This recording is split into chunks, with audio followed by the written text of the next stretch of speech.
there we are. Hello, hello. Hello, everyone. Welcome in. Welcome in. Are y'all ready to smash or pass demons other than me? This is going to be the worst, best thing I've ever done. Oh, this is 100% blurst. Exactly. Yeah, like, so, a little bit of context, because I've talked about this usually on other people's streams, not so much my own. Yes, I am a demon. But in reality, I actually have a lot of experience with occultism and specifically the Ars Goetia and the like. Not usually anything I personally fuck with, but it is something I'm very aware of. Airah here. I mean, we're also both fucking with it right knowledgeable. now. Huh? We're deciding on which ones are going to be fucking with tonight, so. Exactly. Perhaps literally. Yeah. No, imagine summoning one of these guys and be like, what, like them asking, what the fuck do you want to do? It's like, well, you want to go to bed? What do I want to do? You. Yeah. Well, I mean, there is a game that is like that. That was a Sucker for Love, where you summon Cthulhu to kiss her. Lynetta, yes. Yeah, Lynetta. And you also can date the female version of Haster, the King in Yellow. Esther is her name. Yeah, Esther. Esther, yeah. And then you can also, well, by surviving your trials, you can also date Nyarlathotep. Yeah. Oh, so it is Nyarlathotep. Yeah. I can't words. So I haven't played the game myself. I was actually watching Markiplier play through it, and I'm really upset he hasn't continued playing it yet. I played the entire thing while drunk. Well, kind of drunk. I drank for the first. The voice actress for Lynette actually showed up in my stream and said hi, so that was kind of cool. Yo. But here's the thing. I drank so much without any sort of like buffer that I actually ended up throwing up and had to like stop stream for like several hours while passed out on my bed. And then I got back up and started streaming the end of the game. The whole thing with Nyarlathotep is she will basically try to destroy your mind with a bunch of like various minigames and shit. And the only way you can romance her is by surviving all of them. Oh, hell yeah. I'm into that. I'm into that. Let's fucking go. But then again, they're Eldritch entities. Bang all of them. Yes, 100%. Yes. Listen, I am the crazy person who plays Call of Cthulhu and tries to fuck the Eldritch. I like how Lenetta's first reaction when you meet her is like, wait, what? Send me back right now. Excuse. Also, welcome in Turbo Gaming. Yes, hello. Anyway, shall we get started? Sure, why not? So also, for those of you who are tuning in, I found this wiki. So there are various illustrations of a lot of the more major demons of the Ars Goetia, but there's also a number of them that have never had illustrations made. So sometimes it can be a pain in the ass to find pictures of them to decide, are they hot or not? And I happened to come across this wiki, which has a little bit of information on them and includes pictures for all of them, whether they're traditional illustrations or not. For convenience's sake. Mm-hmm. Anyway. Yeah. That actually is a good.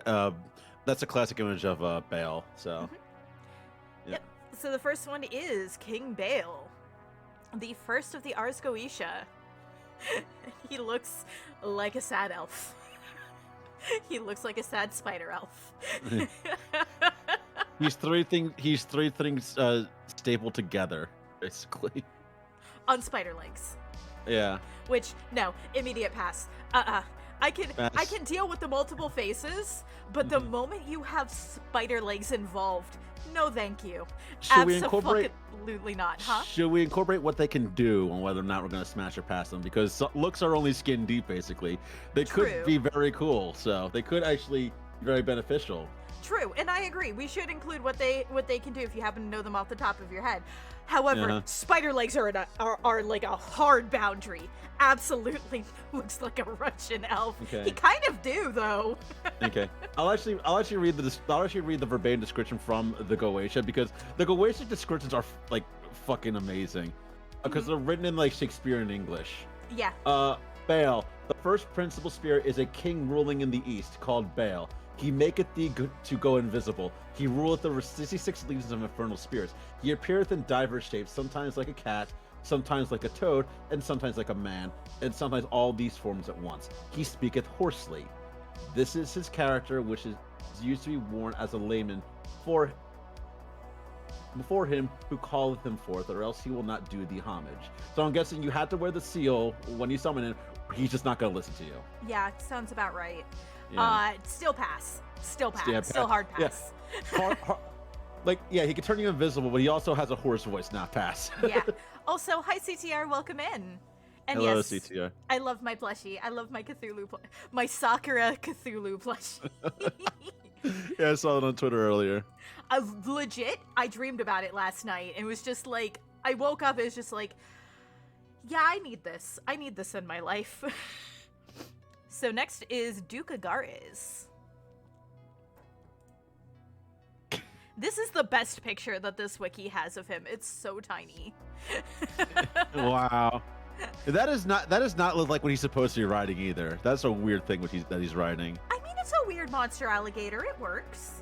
It says in the Goetia he's riding upon a crocodile, carrying a ghost shark upon his fist. I mean, it's a weird monster crocodile. It works. Okay. Been watching a 5-hour video of people playing Monopoly. How has your day been? It's been interesting. Yeah. I had to replace my Switch today, and I'm not happy about it. Smashing him would be dangerous. He has the power to cause earthquakes. I don't know. I mean, Sibians exist. Sibians? Mhm. Sibians? Again, I've I guess never so, heard yeah. it actually pronounced. Sibian. Sibian. Would smash. Would smash. Okay. I might pass, like, especially just because of the crocodile mount, maybe. I'm not a fan of the croc. I mean, to be fair, it's a demon. A lot of Yeah. them just end up with animalistic features. Mm-hmm. And Or I'm a animals furry. themselves. What happened to it? Oh, so my Switch has started having issues reading game cards. So like nothing will be messing with it, but it'll just stop being able to read the game card. Like it'll stop recognizing that there's one in it. So I've been getting more and more errors of, you know, the game has closed because the game card got taken out, and I'm just like, that's not good. That's gonna start corrupting shit. Yeah, mine just is like sometimes doesn't recognize it when a game card's been put into it. What the fuck? I showed this to you. I Prince know. Masago. I know, but it's still just like that. Just looks like an album cover for an emo band. I was thinking it looks like something from Sandman. Yeah, let's see. What is the saga's actually thing like? Mighty Prince, being of the same nature as Agaras, he is called Masago. This is a spirit of good. This spirit is of a good nature, and his office is to declare things past and to come, and to discover all things hidden or lost. And he governs 26 legions of spirits. Again, smash. Absolutely smash. You If I was smash going the to fortune. smash the previous one, of course I'm going to smash the same one that's got the one that's got the same nature but is prettier. Yeah. He's you smash the fortune teller, cute emo boy. Yeah, pretty much. Okay, Smash the e-boy. Yeah, smash him too. Is that the girl from The Ring? No, he's No. a demonic e-boy. He knows the future, Yeah, true. and he can also help you find things. He declares all things hidden or lost. True. He true. discovers hidden or lost things. So yeah, he can help you find shit. Gamigan. Or Horse. Samagina. Yeah, Samagina. What is this? Let's see. He's a he can great help me find my missing sock. No, even he can't help you find the missing sock. That's lost to the Eldritch. Once that goes through the dryer, that is the realm of the Eldritch. He's a great marquis. He teaches liberal sciences and gives accounts of the dead souls that died in sin. So he's basically an overworked civil service worker. Yeah, pretty much. He's an overworked civil servant as a horse. You know, I'm not into the horse head, but like you put a bag on that and I'd smash. Smash, yeah. Like I kind of feel bad for him. As a former civil service worker myself, I feel bad for him and I can relate to him. So that'd be a smash as well. Yeah. Plus, I mean, look at this art. He's got 4 arms. What those arms Actually, do? hold on a second. His job was actually similar to what my old job was. Oh. Given the count of the dead souls that died in sin, I worked for a Register of Wills department where I had to provide accounts of, like, I had to read over wills and death certificates. That was my job. No! Yeah, you'd be buds. You'd have a sympathy bang. Yeah. Sock goblins too powerful. They are too powerful. President Marvis. See. This is a lion. He's a great president. It's just a lion. Yeah, no, literally just a lion. At the request of the master, he can put on a human shape. Yeah. He answers the truth of all things hidden or secret, and he causes diseases and cures them. He gives great wisdom and knowledge in mechanical arts, so he can help fix your car. Hey guys, I wish you a nice stream, but I must go to sleep. Greetings from Ingolstadt, and see you next time. Enjoy. Oh, well, thank you so much for tuning in, Turbo Gaming, and I hope you have a wonderful rest. And yeah, it would be getting late. That's Germany. That's 6 hours ahead. Mm-hmm. Yeah. Let's see. You can also change men to other shades, so he can shapeshift you. True. I mean, so not in lion form. Absolutely not in lion form, hard pass on that. But shape-shifting? He can shape-shift himself, and he can shape-shift you. And he also knows mechanical knowledge, knowledge in the mechanical arts, and can cure disease. And knows about hidden or secret things. Listen. I got a thing for that. Oh, thank you so much for the biddies, Turbo Gaming. What you be like, hey, turn me into this, and you turn to that, and let's go to town. Yes, I have a thing for that. I like shapeshifting. Why do you think I'm a shapeshifter? All right, yeah. I smashed the President Marvis. True, President Marvis. I think the only DM we passed on was Bale so far. Yeah? Oh, right. This guy, Dukevalafar. Dukevalafar. Valafar or Valafor? In the Goetia, it's spelled Valefor. So yeah, I think spelling. It's one of those either ors. Because this is also one of those where it's just spelled differently based on culture shit too. Yeah. Also, funny thing, this is also what one of the summons in Final Fantasy X is based off of. Oh, which one? Valafor.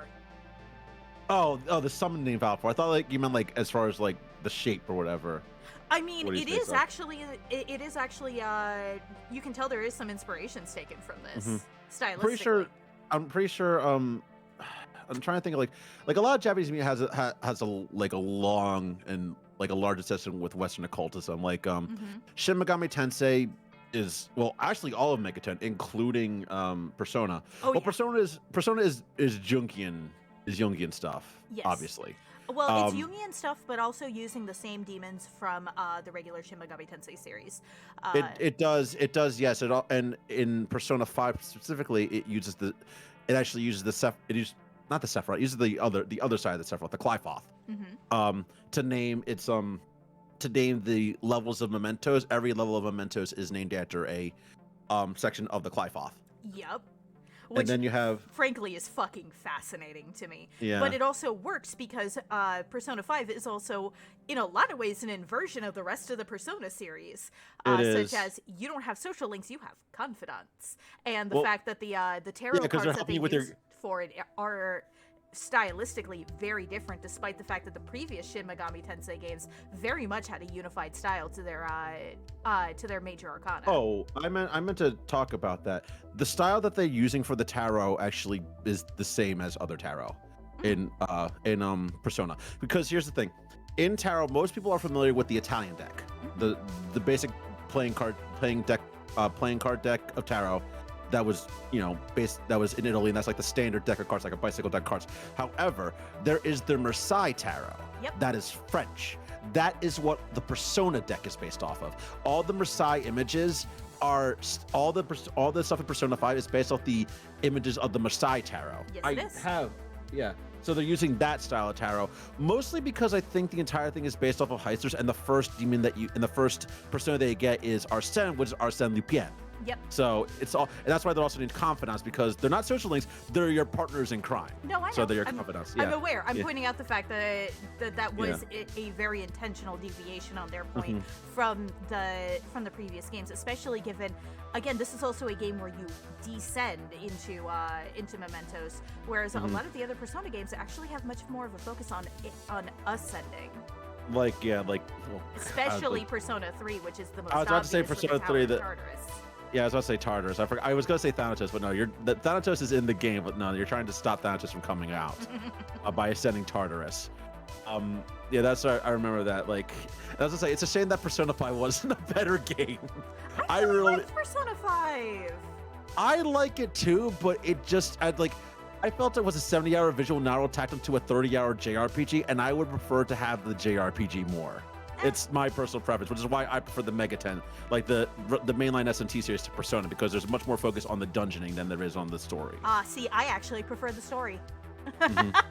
Granted, Shin Megami Tensei 5, they got rid of Maido, the guy who was in charge of your original Demon Fusion, and replaced him with Sophia, the Kabbalah Sophia, like basically the closest thing I could consider is like the All Mother. Yeah. Because from which everything was derived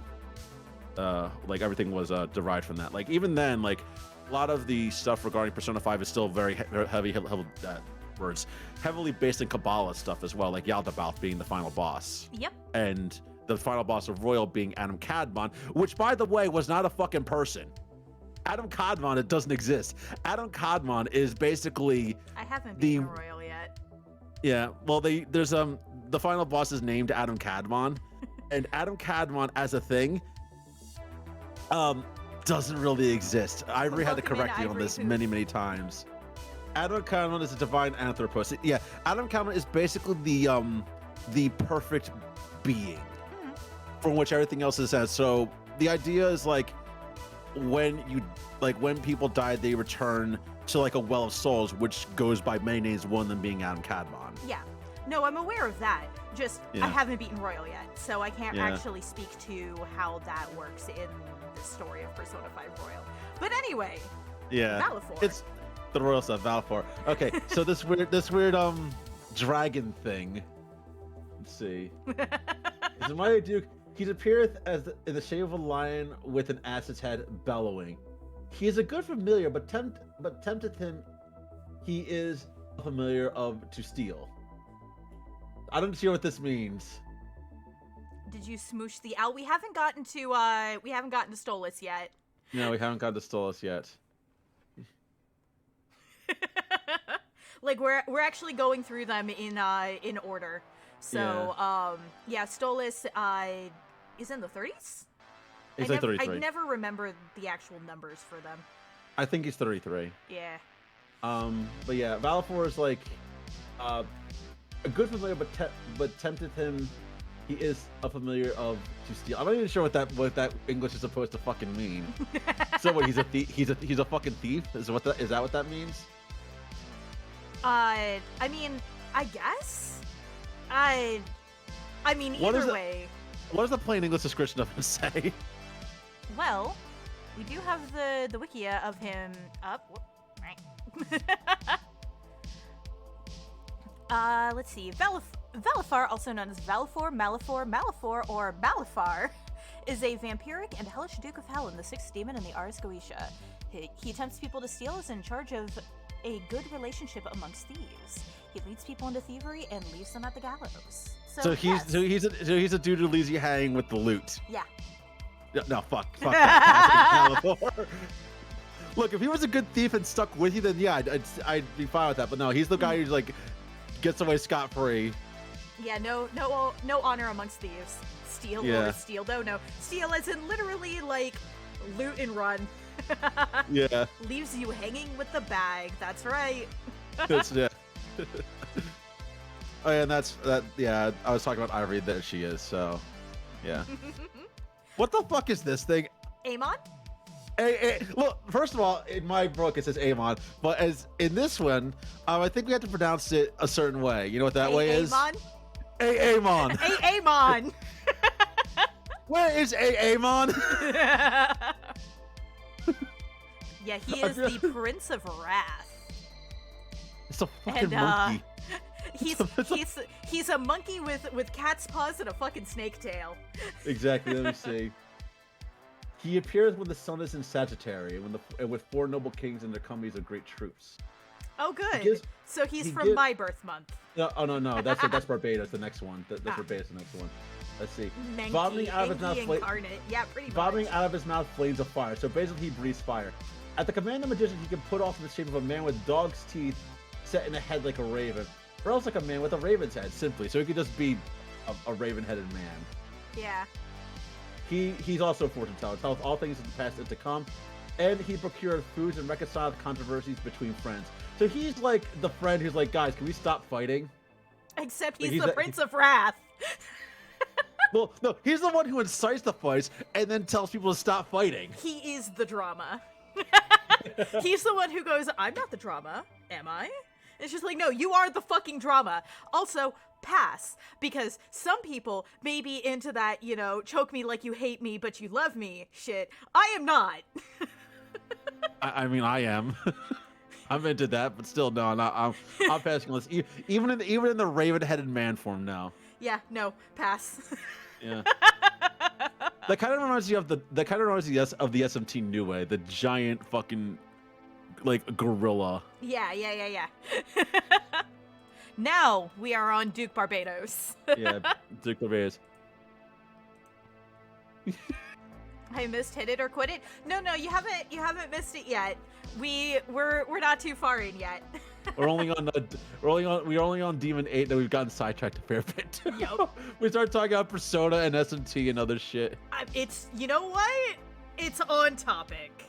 It is, yeah. Because in a way, also, I think considering the pop culture surrounding some of these should also be a factor in some cases. Because, exactly. You know, in a way, our own perceptions influence these and influence our interactions with them and interpretations of them, and that is influenced by pop culture. Exactly, yeah. Let's see. Barbados. The 8th spirit is Barbados. He's a great duke. He appears when the sun is in Sagittarius. What does that even mean? Is that sun in Sagittarius, so in the house of Sagittarius in the sky. Does that mean December? Yes. Okay. Well, end of November, beginning of December. Well, no, I know the Sagittarius side, but I wasn't sure if that's what like astrologically that meant. That's what the sun is in the house of Sagittarius. Okay, that's what that means then. Yep. Okay. With 4 noble kings, their companies of great truths, which is why he has all those horns. Yeah, that's also why I was making jokes about him coming around my birthday, because I'm Sagittarius. At least if you convert my birth date to your modern human calendars. He is in the order of virtues. Again, most of these demons have like the same abilities where they know of all things past and yet to come, which is like a very common trait for a lot of them. Yeah. Okay. He reconcileth friends and those that be in power. Or he counsels them. He counsels friends and those that be in power. So basically, if you have friends in high places, he'll help them. Yep. And he also apparently is an animal whisperer. Interesting. He can give you the understanding of the singing of birds and the voices of other creatures, such as the barking of dogs. And he can break open other hidden treasures that were laid by other magicians or other summoners. So if there's another summoner who has shit you want to steal, he'll help you steal it. Steal from the previous guy. Yeah. No, the guy before him. Sorry, not the previous guy. He'll help you find the One Piece. He'll help you find One Piece, basically. He'll help you find it, but you're gonna have to get it on your own. Yeah. See, well, he breaks it open. He breaks it open, is what it says. He breaketh the hidden treasures open. He breaketh the hidden treasures open that have been laid by the enchantments of magicians. So if there's another magician who like put a spell sign to like a sealing spell, he's like, nope, I'm just gonna smash this thing open. It's yours now. Yeah. To be fair, like, I would pass on this, but I want to be his friend. That's useful. I want to be able to talk to animals. Uh-huh. Like, can you imagine all the shit you would hear if you could talk to somebody's dog? Or the birds? Isn't just shouting that we had movies about that? Like was it the dog from Up? Oh yeah. With the collar, yeah. Yeah. Though granted, at this point, Zodiac is a matter of a tradition and not actual celestial body alignment. Also very true. But you know, when it comes to ceremonial magic, which is typically what a lot of this deals with, it is still unfortunately important. Mm-hmm. I'd pass on this guy too. Now this one, it has to have the thing, or else I'm gonna write. There it is. Yep, Paimon with this. We get your favorite, the camel. Yeah, with the dromedary. Granted. Okay, here's the thing. This Paimon is the Genshin Paimon. This Paimon. No, in secret. I refuse. You refuse to believe that Genshin. I fucking hate Genshin's Paimon. Absolutely not. The Genshin's Paimon. You refuse to believe that Genshin's Paimon is actually secretly this fucker. Okay, let me put it this way. I would 100% believe that it could be. Like, they used that name for a reason. Uh-huh. But I refuse to accept it anyway because I fucking hate Genshin Paimon. They reveal that she's actually behind everything. Honestly, I would not be surprised because we have not, as far as I know, granted, I'm not the most into to Genshin. Lily would be better to call me out on this. But as far as I know, we haven't seen anything else that's even remotely like Paimon, like anywhere else in the world. Oh no, she's the only thing that exists like that. Yeah, and like nobody treats this as strange, like that I've seen so far. Well, her existence, yeah. Yeah, everybody's just like, oh, it's Paimon. It's just like, how do you know Nani? who she is? How do you know her? Okay, yeah, this one's actually really. This one, there's a lot for Paimon actually. Does Genshin Paimon have a camel? I think not. Genshin Paimon is edible. Genshin Paimon is edible, and that's the important thing. Anything's edible if you're brave enough. It just may only be edible once. Yeah. Hello, ominous floating child. Yes. Pretty much. Yeah. Let's see. Okay, this one actually has a lot. Let's see. The ninth spirit is Paimon, a great king, and very obedient unto Lucifer. He appeared in the form of a man sitting on a dromedary with a crown most glorious upon his head. So he's got that bling. Mm-hmm.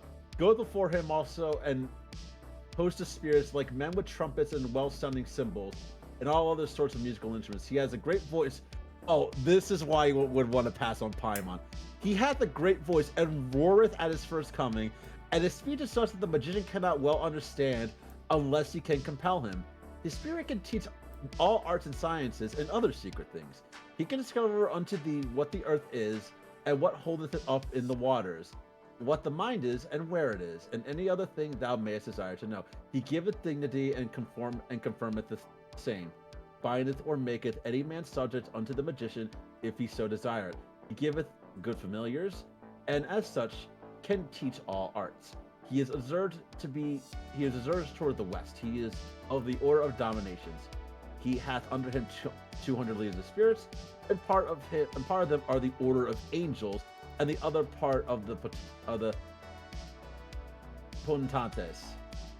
Now, if thou callest the spirit Paimon alone, thou must make him some offering, and there will attend him 2 kings called Labal and Abali, and all other spirits who will be of the order of potentantes is in his host, and 25 legions.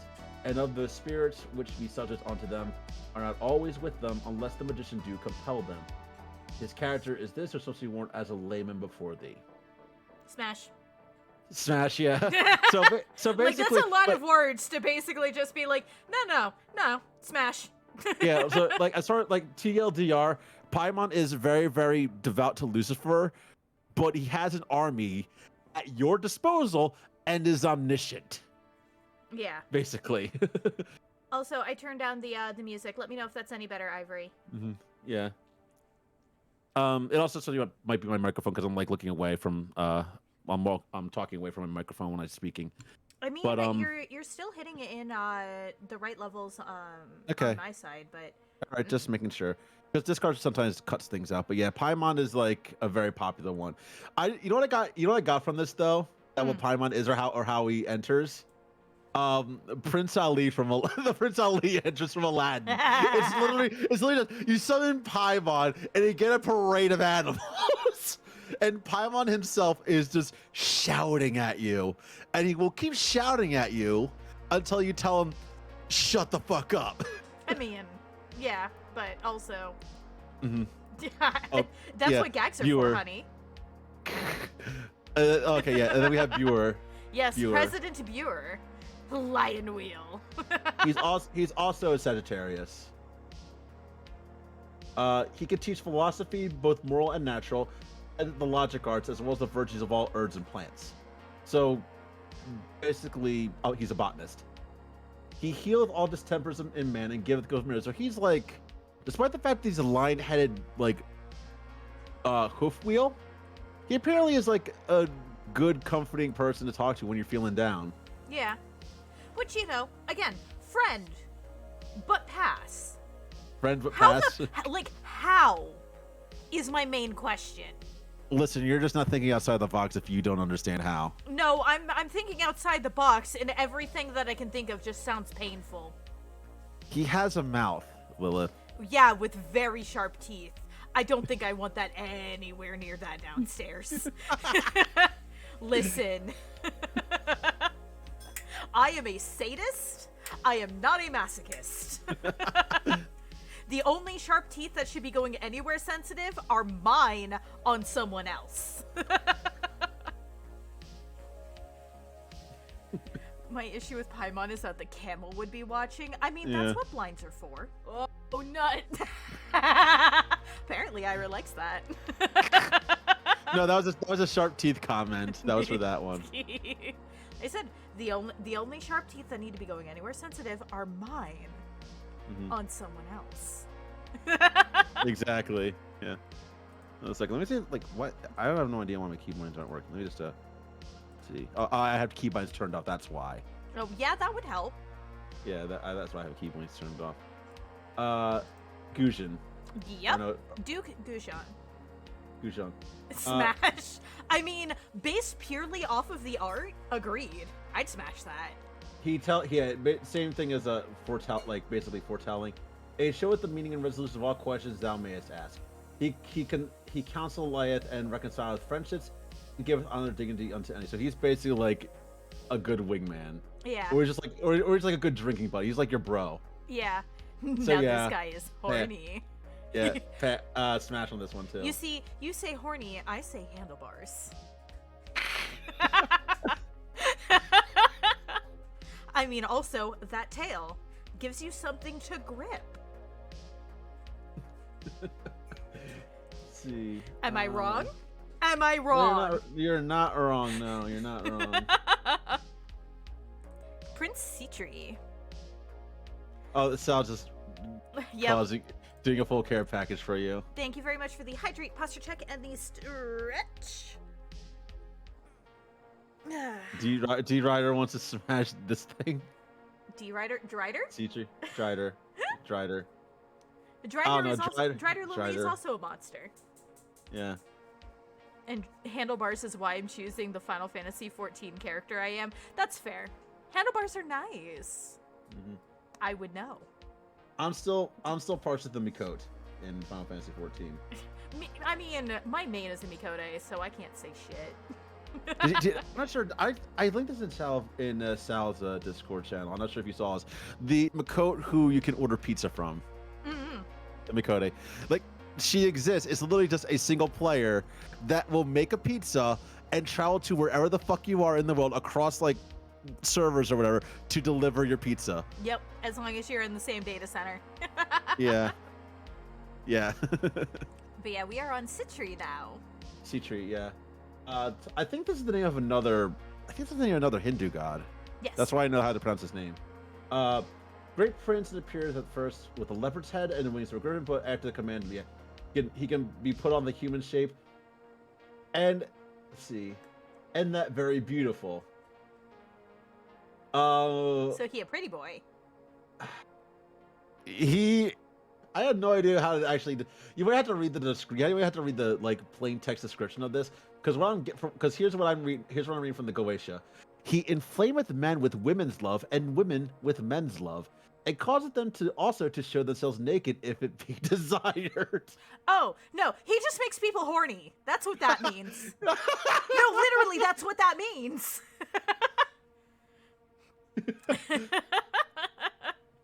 According to Airah, he's the demon of the big gay. Yeah. Yeah, pretty much. Yeah. But also, would smash. I am down for the demon of the big gay. I think so, yeah. Even though he's like that weird lion boy. I mean, I'm a furry. I can get over it. I know. Yeah. Okay. Yes, King Beleth. Belle is a weird one. Also, why the hell is it a cat playing a trumpet? Reasons. Also, I think that's more of a French horn. French horn, yeah. The third name spirit is Beleth or Beleth or Billet. Or Horny boy. Byleth. Yes. Hold on a second. Did Fire steal the name Byleth from this fucker? Probably. Yeah, because Byleth is Byleth. I said probably. Yeah, so there's Beleth, Billet, or Beleth. Yep. He is a mighty king and terrible. He rideth on the pale horse with trumpets and other kinds of musical instruments playing before him. He is very furious at his first appearance.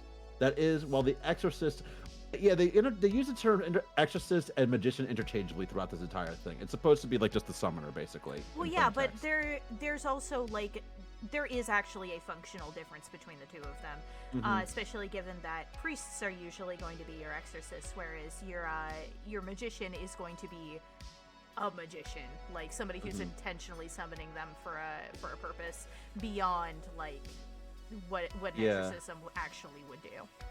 Yeah, because isn't the whole thing about the 72 demons, like the 72 Goetic demons, they were all demons that were encountered and then trapped in a brass flask by King Solomon? Correct, actually. The sigil that shows up on the cover of the Lesser Key of Solomon in most printings is actually the seal of Solomon used to hold them in the vessel as well.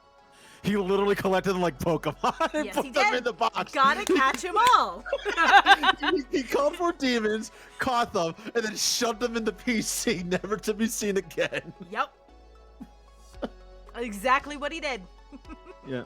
And don't forget, after the Lesser Key of Solomon, there's also the Greater Key. Which contains shit that is fucking terrifying. I was about to say, like, why didn't the Greater Key get a whole lot of referential stuff? Because most people have heard of the Lesser Key just because of the Goetia and the list of 72 demons. Most people don't know that the Greater Key even exists, or they do know it exists, but not what it contains. Because frankly, the angels are far more terrifying than the demons are.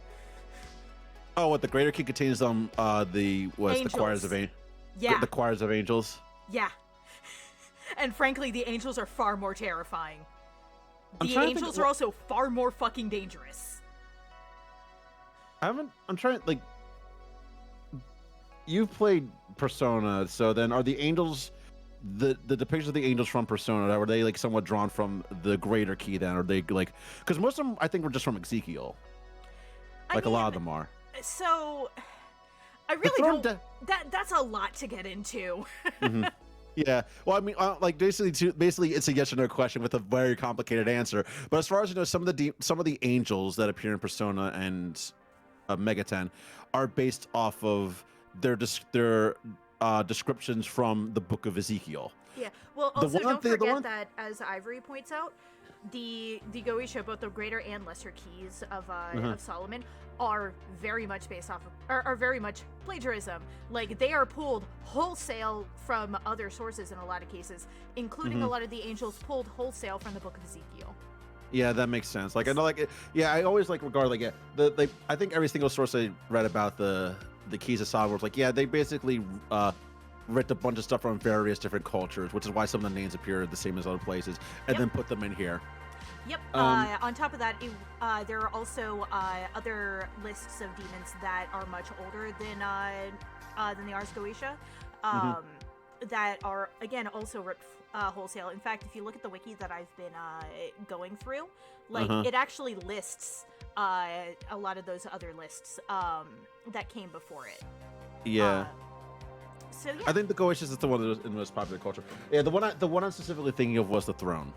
From SNT, because the throne actually is like aside from the fact that it's the man in front of you, the throne also has the flaming wheel of eyes behind it, which was an angelic description from Ezekiel. And to be fair, the angel designs also change very significantly from game to game. They're actually one of the few demon designs that actually do change a lot. Mm-hmm. So where the hell did Megaton get the idea of putting the very basic angel as being a blindfolded girl with a fucking leash and bondage gear? I am just going to leave that up to your imagination. Well, the newer angels because actually don't. I can very much answer that, but that gets into a whole different subject, and I don't think I don't think we have the 2 hours for me to go over that. About why the angels about why the bondage angel exists. Yeah, I don't think we have the 2 hours for me to actually get into that. Also, welcome in, Ravenwing. Yeah. And the SMT angels are in a lot of cases based off of Rule of Cool, but they do draw design inspirations from descriptions in things like the Book of Ezekiel and the like. A lot of the you angels did come in at a time. Yes, you did. Yeah, a lot of the angels I do know, like later angels, are more mechanical in nature, which they actually just like. Metatron specifically is a robot. Yeah. I think they describe him more as like not necessarily robotic, but sort of like clockwork, and some descriptions of him. But yeah, I do know like they did change the basic angel design from being a bondage angel to being just like a guy in a white robe and a mask in the newest S&T game. So they de-sexied the angels by getting rid of their bondage gear and giving them clothes and masks, and I don't like that at all. I want the bondage angels back. The bondage angels were like my favorite early demon designs. Anyway, we were on Belith. Yeah. I'm passing for the same reason that I passed on the Prince of Wrath. I'm not into the choke me like you hate me, but you love me. Let me see. I'm reading the description. Fear is the first. Well, the escalate is to do so. He must hold a hazel wand in his hand, striking it towards the south and east quarters. Make a triangle without the circle, and then command him into it by the bonds and charge of spears as to hear it. If he does not enter the triangle at your threats, rehearse the bonds and charms before him, and he will yield your obedience and come on to you. You have to dom him basically in a very specific way. Yeah, that's no. I am a chaos dom. Yeah, and then do what he's commanded by the excess. Yet he must receive him courteously because he is a great king and do on. So basically, you also have to be polite to him to get him to do shit for you. Yeah. Let's see. What Hard can he actually do? There's nothing description of what he can actually do. It's just how to like contain him. This is literally just an SCP and like entry for Belith. That's also a pass on me. I'd rather not have to deal with this like bullshit of like, a very demanding sub. No. Also, the bondage angel makes sense if you go by the Gnostic interpretation of Yahweh as essentially an archon of forcibly inflicted order. Yeah, well, again, like I said, that's actually where I was going with that. It was just like, listen, there's a whole ass thing to go through with this, and I don't have the 2 hours to fucking go through all the details for why the bondage angel makes sense. Every game that basically TLDR, Yahweh's a control freak, angels need to be robots. Correct. That's basically it. Or what's it? Or we could just, or the other way of doing it is, I would guess say the ballast method. What the fuck? That looks like Dr. Doom in the hood. A little bit. But no, it is in fact the next demon, whose name Larocca. I'm not even gonna. Yeah, I was about to say I know I'm not gonna pronounce that correctly. Yeah, Larocca. Yeah. The 14th spirit. He is a marquis, showing himself in the likeness of an archer. He's the Green Arrow. Showing himself in the likeness of an archer clad in green and carrying a bow and quiver. Literally just the He's Green Legolas. Arrow or Robin Hood. No, Legolas didn't wear green. Legolas, please no balance. Legolas did wear, if I remember right, Legolas did actually wear green in the books. Yeah, let's see. He maketh wounds that putrefy that are made with arrows by archers. This belongeth to his understanding. Let's see. He calls all great battles and contests and maketh wounds to. So he starts the war economy. Pass.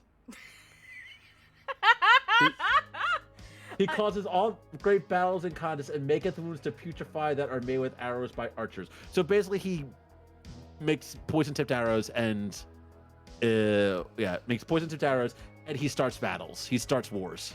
Pass, but I want to steal his shit. Yeah, you want to steal his cloak? No, I want to steal his poison tipped arrows. Okay. Yeah. Please don't bounce. Okay, I don't want to do this, but very quickly, Bale is a character in Warframe who basically realized that he couldn't have like his lover the way he wanted to. So after he executed his lover because the courts told him to, he then made a robot slave in her image, would do whatever he wanted her to do, because he's that fucked up. You know, I've known a D&D character that was very much like that too. Mm-hmm. Well, they make an artificial clone of their level that will do everything that the original person didn't want to do. Yeah, including going so far as to dig up her corpse in order to scalp her and put her real hair on it. Jesus. That was a fun character. I like tormenting it. Oh, this is Eligor or Eligor. Yep. I recognize the design from SMT immediately because it's so basic. Yeah, this seems to be the only one so far that uses SMT's design. This is not SMT's design. It's very close to it. SMT's design, I think, is he's red. You're Also, thinking of Taciturn Beach Cat. Yeah. Hello. Cat's, I hope you're having a good day today. Cat's one of my mods. I've known her for like a decade. Ah, naruhodo. The best part about Bowser is the part where his robot wife innuendos him having a small D.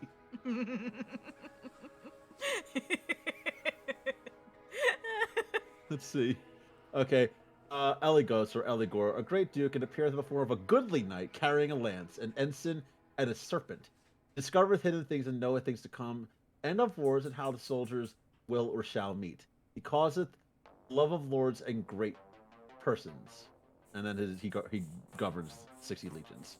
So basically, he's what the people in power use to make sure that their people continue to love them. Yeah, exactly. I'd still smash. He's like the matchmaker for lords and ladies. But also, yeah. I'd still smash. Yeah, I'd smash too. But you know the horse is going to be watching the whole time. Like, I mean, we said Paimon and the camel. Yeah, we said yes to Paimon, and Paimon has the fucking camel, so. Oh, Zepar. Duke Zepar. Yeah. I like this image, actually. I remember Zepar and 4-4 were used in Umineko, and they're basically androgynous twins wearing leotards. I'm not sure if I have a big enough can opener.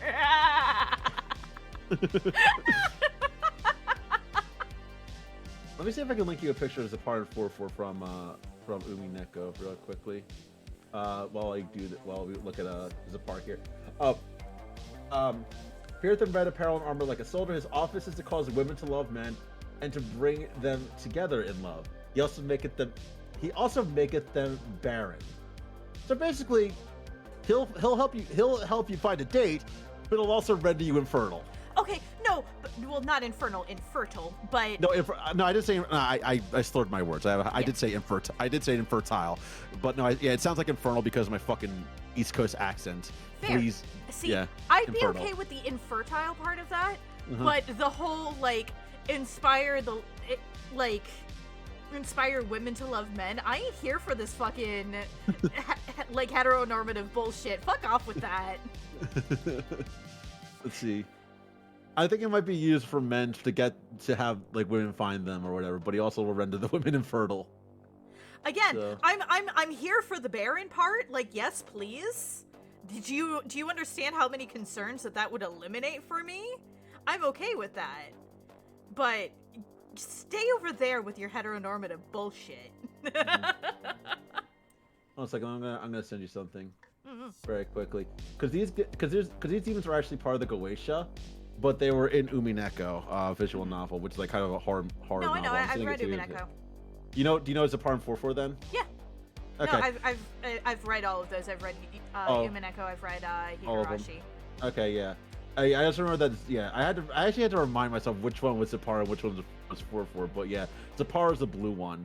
Yeah. Of those twins. Also, thank you very much for coming in, Alcatraz, and for the stretch.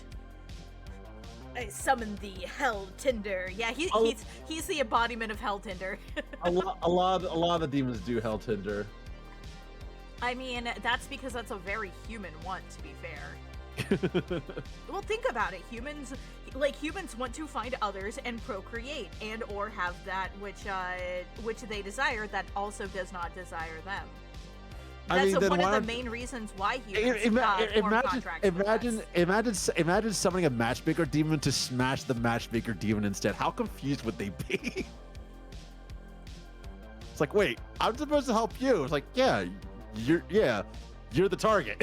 Yeah, see, the problem is that at that point you'd have to be dealing with you'd very much have to be dealing like with relative power levels and where they are in the hierarchy. And it would be a problem if you happen to have two of the same who are of the same relative level. Yeah. Oh. But also, like, I'd like the infertile idea, but pass. Yep. Pass. He looks nice, but yeah, also, I don't know. I'd probably pass too. I'm not here for the heteronormative bullshit. The 4 Fs, the last of which, as we all know, is mating. You mean fucking? Count/President Botus. Oh, ha! I recognize this art. Is that Megaton? Yeah, it is. I can tell that's fucking Megaton. Yeah, I'm not sure which Megaton, but that's definitely a Megaton. But yeah, I hope you're having a good day, Alcatraz. It's like one of those things. Like you can tell definitely like which. Like, it's supposed to be from Atlas, but you just don't know which Megaton is from. Yeah. I mean, based on looks alone, would smash. But I would also smash most of the demons in Megaton. Yeah. Yep, the serpent. If we go through, I think the demon list of Megaton is like several hundred. That would take forever to do. True. And also, I think we need a mop for Lily. Yeah. Look, she's generated a new password for us. Like the good bottoms they are. Let's see. Yeah, tell all things to go. In reconcile friends and foes. He's a basic demon. He can tell us all things past and to come, and reconcile with friends and foes. So he basically like mediates. Yeah. Shimigami Tensei has about 300 demons across all entries. Oh, I'm aware. That's why we're not doing that. Yeah, the 72 is enough. Yeah. Let's see, and not all the Goetia demons are even in SMT right now. Mm-hmm. A few of them are, but not all of them. Let's see. He appears in first to show in the form of an ugly viper. Then, at the command of the magician, he putteth on a human shape with, okay, you're gonna like this, great teeth and 2 horns, carrying a braided sharp sword in his hand. Yes. Sharp teeth and horns? I'm into it. Hey, look, Lily made another password. Yeah. I'll be fine after I go to the doctor, hopefully. Here's hoping, Alcatraz. I really hope so. But yeah, no, smash. I'm smashing the Snake Man. I'm absolutely smashing the Snake Man.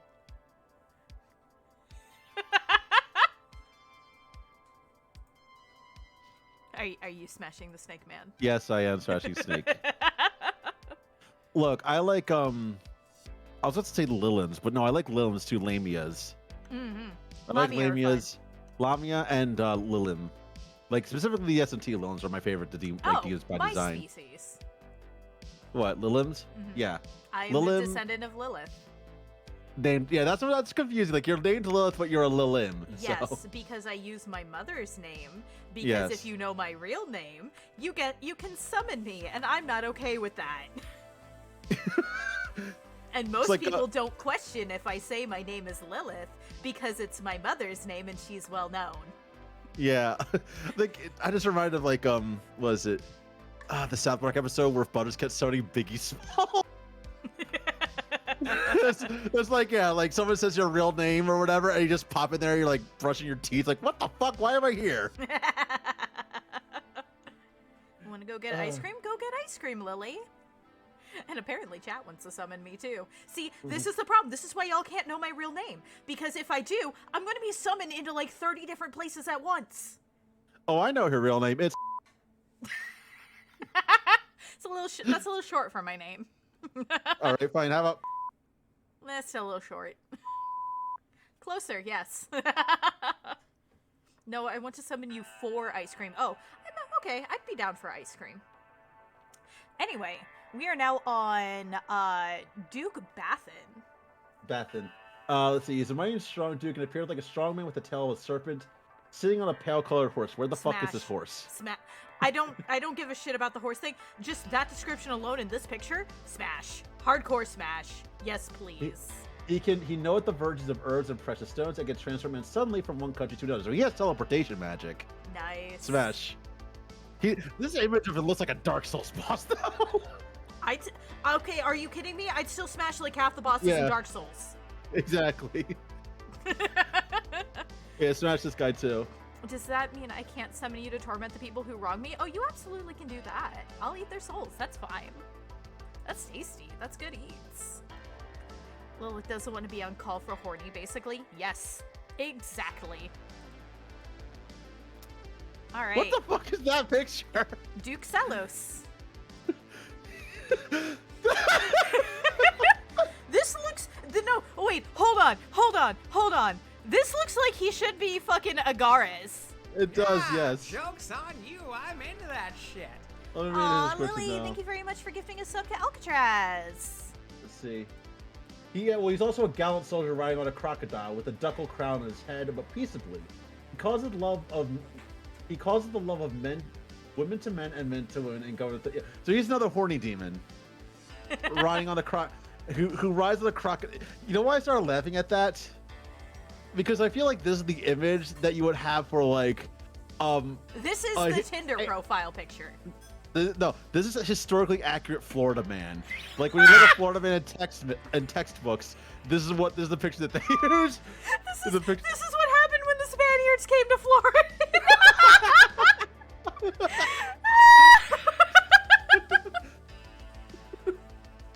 Accurate. And as a Floridian, would smash. Yeah, literally, like Sal's description. I'm gonna. Man causes people to be horny while riding a crocodile. That's valid. And again, as a Floridian, I feel like I have to smash. I have to. Smash this guy as well. The best thing about the painting is how it expresses. Yeah, like the crocodile is into this shape.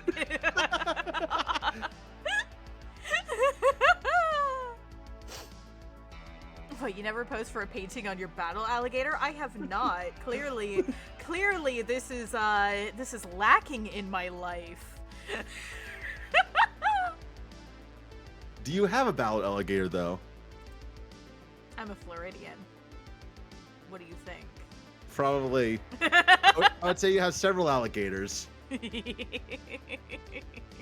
What about a battle camel? No, I do not. You know, you don't have like the Paimon. No. The Paimon accoutrements. King Person. Oh, this is just full on a furry. That's just a furry. Ryan, look at that. That dog looks very confused. Is that a dog? It looks kind of like more like a bear. I don't know. Well, I'll have to read the description.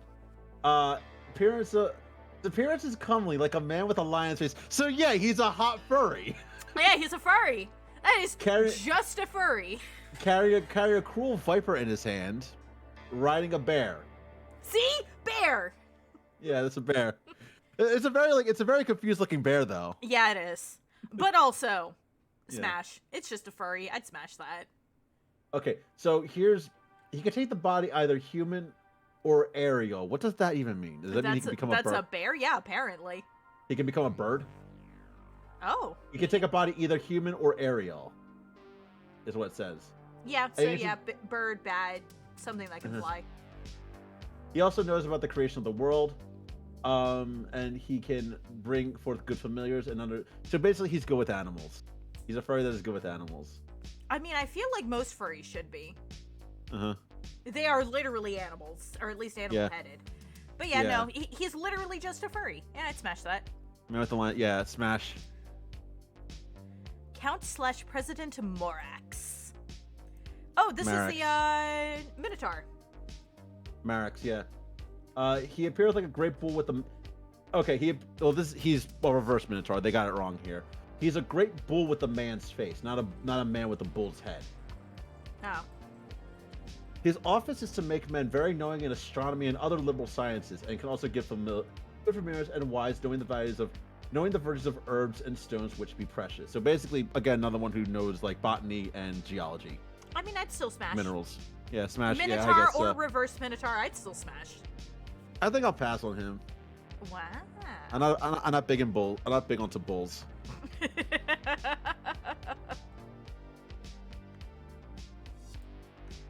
Let's see. We've got Prince Epos. Ipos. Epos or Ipos. Yeah, this is one of my favorite ones, by the way. I definitely smash him based on the appearance alone. Look at him.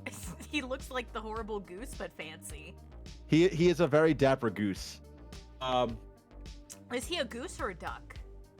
I'd imagine goose. He appeared in the form of an angel with a lion's head and a goose's foot and a hare's tail. This image obviously has him as a goose's head. Yeah. He knows everything. He maketh men witty and bold. He governed 36 legions of spirits. So, like, yeah, he basically can make you appear a lot smarter and braver than you actually are. Or, like I said, witty and bold. I'm into that. Hell yeah, Yeah, smash. He's like basically he gives you a confidence booster. That's what his deal is. I got smash. I love I'd wit. smash him too. Hell yeah. I'd smash him too. Like basically, he makes everybody think you're the funniest fucking person in the room. Hell yeah. He's like a wingman. Well, yeah, because he's a goose, but still. The goose, the second most horrible of the angry burbs, just after the swan. Nah, goose is definitely worse than swan. I've dealt with both. I would rather deal with a goose than a swan. Like, yeah. Anyway, Duke Aim, also known as Haborim. I'd rather friend than to smash for Epos. Yeah, that's also fair because Epos, he's just be a good guy to hang around. 'Cause he's like the one that that pumps you up and hypes you up. I mean, would still smash. Yeah. But like friendly smash. Yep. He is a great strong Duke. So basically, fuck Buddy the goose. Yep. But now, Duke Aim. Yes. He appears in the form of a very handsome man in body, but with 3 heads. First, like a serpent. The second, like a man having 2 stars on his forehead. Third, like a calf. Is that a cat? That's cat. Okay, so he has a snake's head, a human's head, and a cow head. Yeah, I'd smash. He rides on the viper, carrying a firebrand in his hand, wherewith he sets Ooh, cities, cows, and great places on fire. So he is an arsonist. Yeah, smash. Hard smash. He also maketh thee witty in all manner of ways, and giveth true answers unto private matters. So yeah, smash him too. Mm-hmm. Fire play. I'm into it. Smash. Ooh, Nibirius. What? That's a pass just on the image alone. Absolutely not. With the 3 dog heads on the goose on the crow on the body. weird chicken body? Yeah, that's a pass. Let's see. Nibirius, let's see. He saith the form of black crane flirting about the circle, dog. and when he speaketh, it is of the horse voice. Yeah, the description in the Goetia is just like he's a black crane. He maketh men cunning in all arts and sciences, but especially in the art of rhetoric. He restoreth lost dignities and honors. Oh, so he's a debater. Or like he's like a politician's aide, basically. Yeah, so he's a debater. So pass. Yeah, exactly. Fucking pass. Yeah. pass. Pass on him too. Aggressive pass. President Glaciolabolus. Glaciolabolus. Oh. Oh, that looks like a spooky dog. That's a dragon dog. Look at it. He has the wings. That's a dragon dog. That's monstery enough that I'd smash that. You smash the dragon dog? That's monstery enough, I would smash that. Yeah. He shows himself in the form of a dog with wings like Hello, a griffin. Dove. And he teaches all arts and sciences in an instant, and is an author of bloodshed and manslaughter. Oh, say less. Smash! Wait, I just noticed this has a DeviantArt watermark on it. It probably, yeah. Some of these are pulled from DeviantArt. Like some of the images are pulled from DeviantArt. But yeah, open up the image for Galisa on Wikipedia. Is it safe for me to open it up on stream? For Glacia. It's Wikipedia. I'm pretty sure it is. No, absolutely not. Wikipedia is not levels. always safe. Oh yeah, I've seen this one before. It's totally safe. Okay. It's stupid, but it's safe.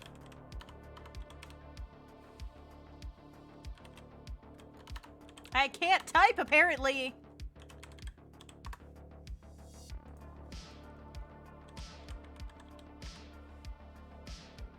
List of demon that's in the Ars Goetia.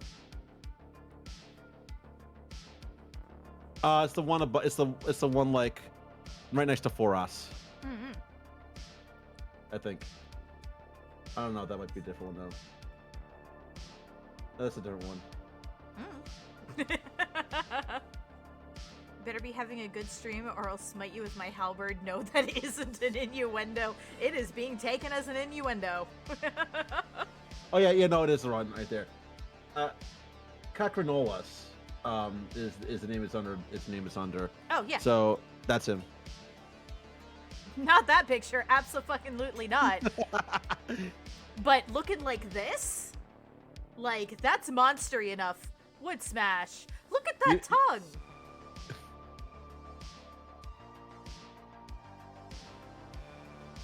Yeah. Okay.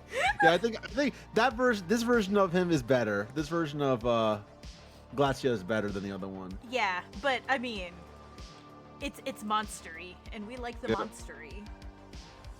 Bune or Bime is the next one. Yeah, the Duke. Bune. Also, thank you very much for the follow, Taciturn Beach Cat. Well, welcome to my lair. I hope you enjoy your time here. Ooh.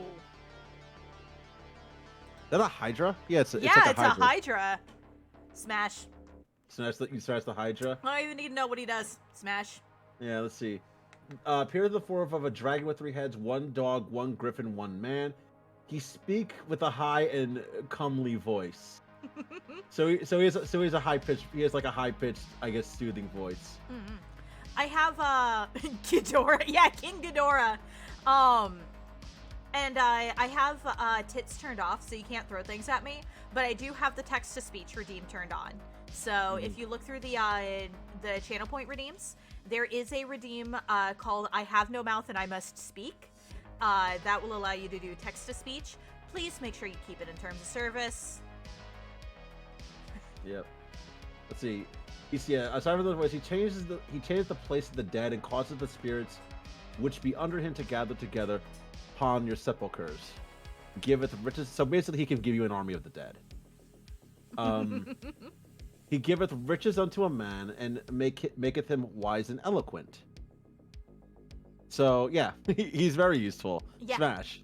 I mean, again, look at him. Smash. Yeah.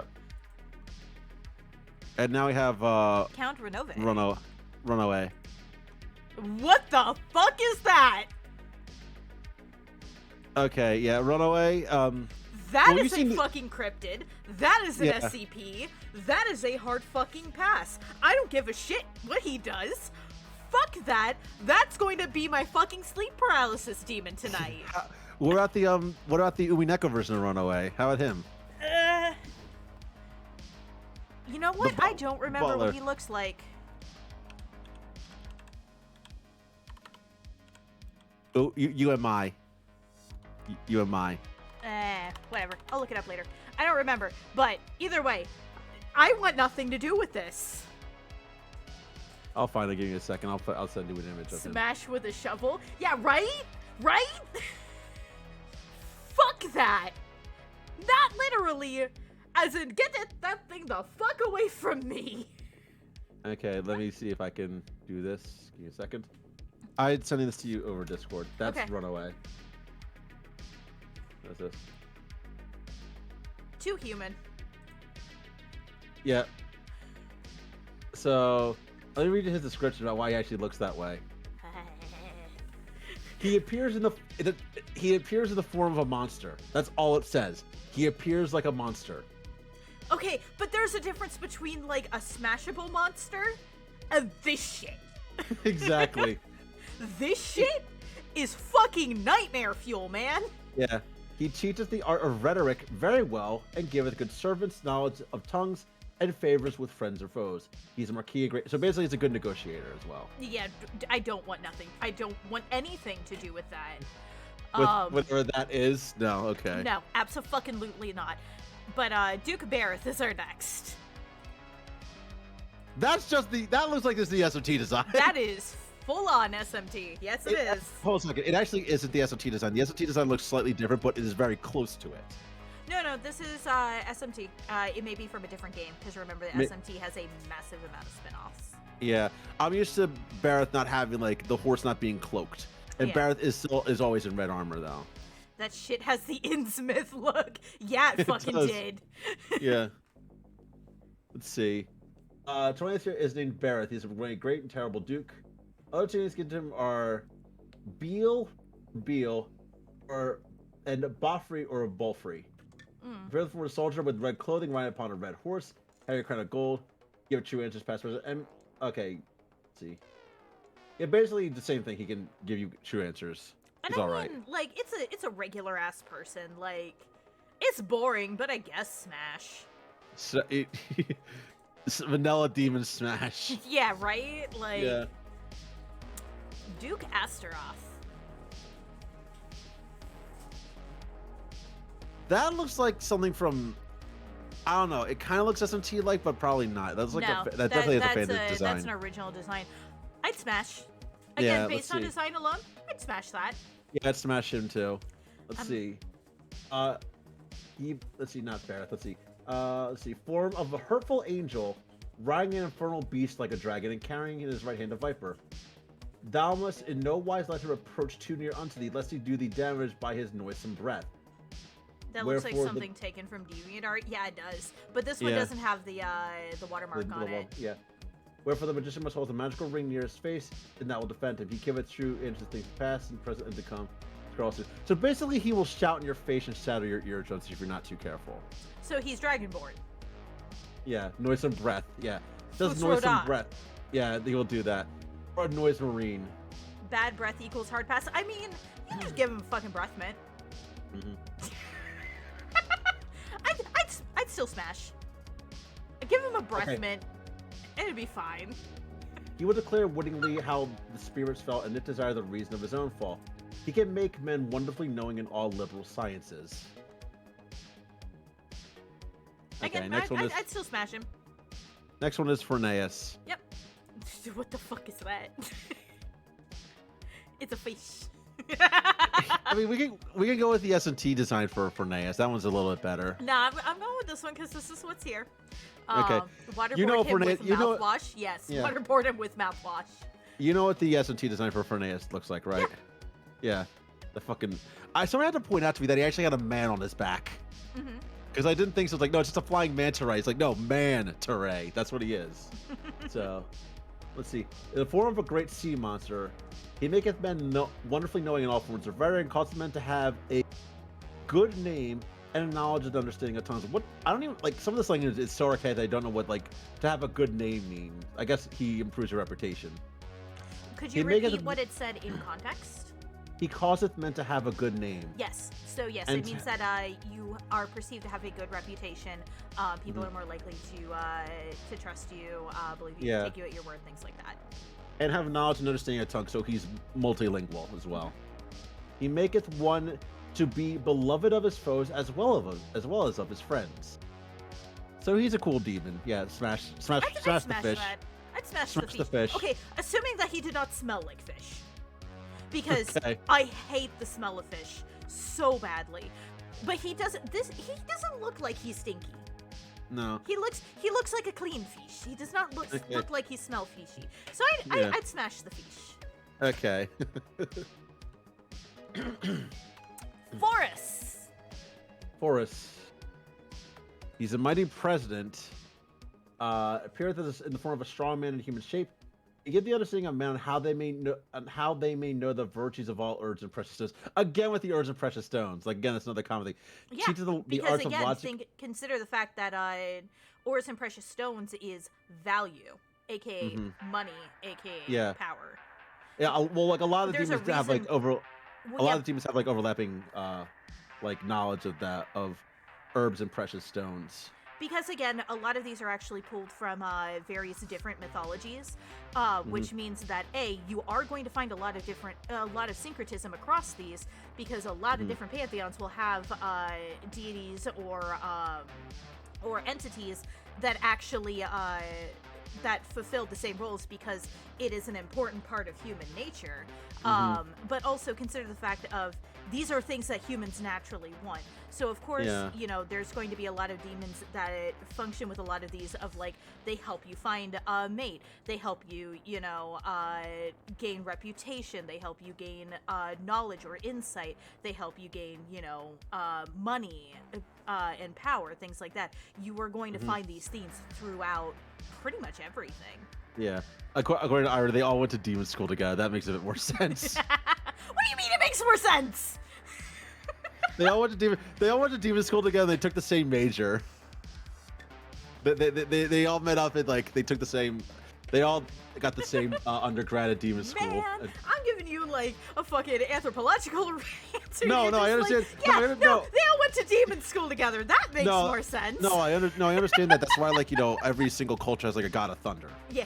Or like, yeah, something like that. And depending on which culture, that god of thunder can mean like can be more powerful or less powerful. And will often be syncretized with different things too, depending on how that culture viewed those sorts of things. Such as a lot of gods of thunder being also associated with war. Yeah. But yeah, I'd also smash the giant man. You smash giant? Yeah. I'd smash the giant man. Demon school, yay. Here's a fun one. Asmodee. I actually had this motherfucker show up in one of my vampire games once. And I had to yell at the STs for using his actual fucking sigil. Why? Oh, because it attracts shit. Even if you were not actively going through the steps to summon something, the sigils fucking attract shit. Yeah, well, I'm reading the Goetia, and the Goetia has all the sigils on the pages. Yeah, so why do you think I refuse to own the book physically? Why do you think I put that shit on a flash drive that's isolated from anything else? So if it attracts shit, it is only attracted to that fucking flash drive. Yeah, and I'm still concerned that it went missing. Yeah, this is just on a webpage that I found, so if anything, it's the webmaster's fault. But also, I'm trying to think, is Asmodee different from Asmodeus? I'm pretty sure it is. Yes, Asmodeus is a different demon. Yeah, let's see.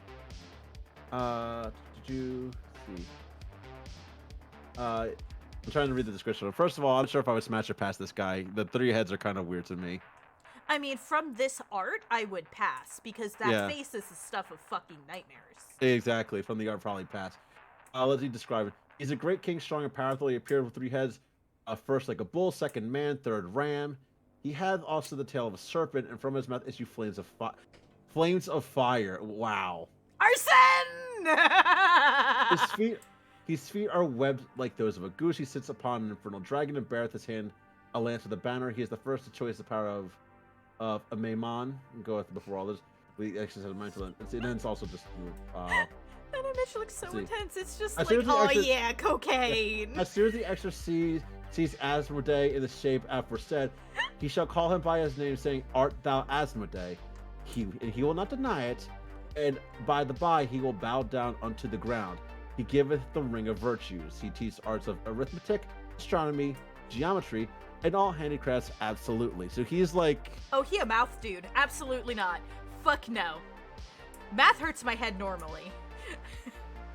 He a math dude? He a math dude. I don't like that. He's like your math tutor.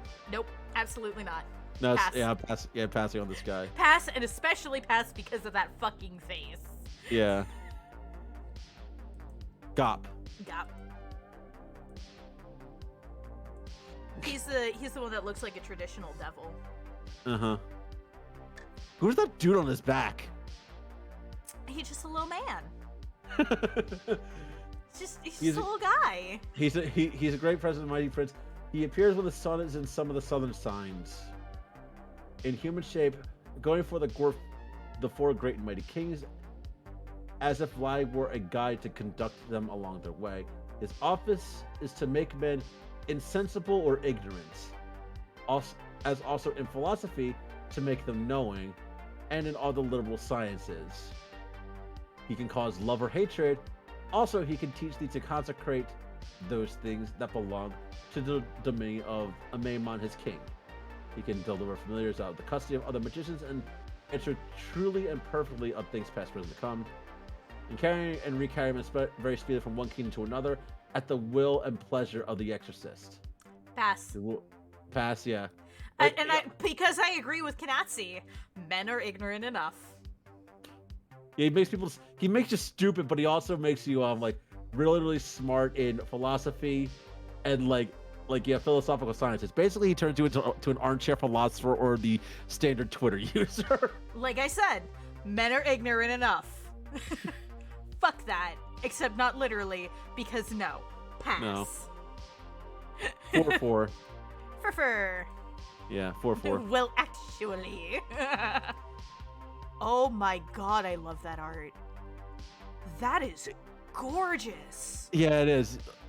There's a watermark in the corner, so you want to know who the artist by. That's actually why I zoomed out to see the watermark, because credit where credit's due. Yeah. But that is fucking gorgeous. Yeah. That also, okay, no. The art reminds me of Hades. It does, yeah, it really does. And also, you can see the sigil over his head too, a little bit. You can. Also, yeah. smash. Smash. You smash the goat. Yeah. Let's see. He never speaketh truth unless he be compelled, brought up within a triangle. Being therein, he'll take upon himself the form of an angel. Being bidden, he speaketh with a hoarse voice. Also, he will wittingly urge love between man and woman. Heteronormative bullshit. Well, the Goetia was written in a different time. I don't give a shit. There is the demon of gay. We have already come across the demon of gay. Yeah. I think he just says willingly urge love between man and woman. So I guess I don't know, pretty much make anybody love anybody if that's the case, really. Possibly. I don't know, because we have come across the demon of gay. That was explicitly stated. Like they did make a distinction. But Let's no, see. I am A, I love this fucking art, but B, smash. I'm into this. Let's see what else we have here. He can raise lightnings and thunders, blast and great tempestuous storms, and give it the answer of things both secret and divine. So basically, he is the storm that is approaching. Yes, I'm into provoking dark clouds and isolation. Oh, I'm into that. Yep, smash. I'm trying to think of the rest of the lyrics of that song. Let's see. I'm looking that up. But I'd smash him too. Very light lyrics. Let's see. I had to look at the lyrics because, I don't know. I got Bury the Light in my fucking head all the time. That Virgil's theme from DMC5 lives rent free in my fucking head. Yeah. I am the storm that is approaching, provoking black clouds and isolation. Reclaim my name, born in flames. I have been blessed. My family crest is a demon of death. This is that. Yeah. But also, smash. Smash the deer. But you did point out that there is the point of that it's a bunch of different cultures plagiarized, so some might be people but changed to men, women. Also probably true, but, it is specifically the Ars Goetia, so... Yeah, appearing in the form of an heart with a fiery tail.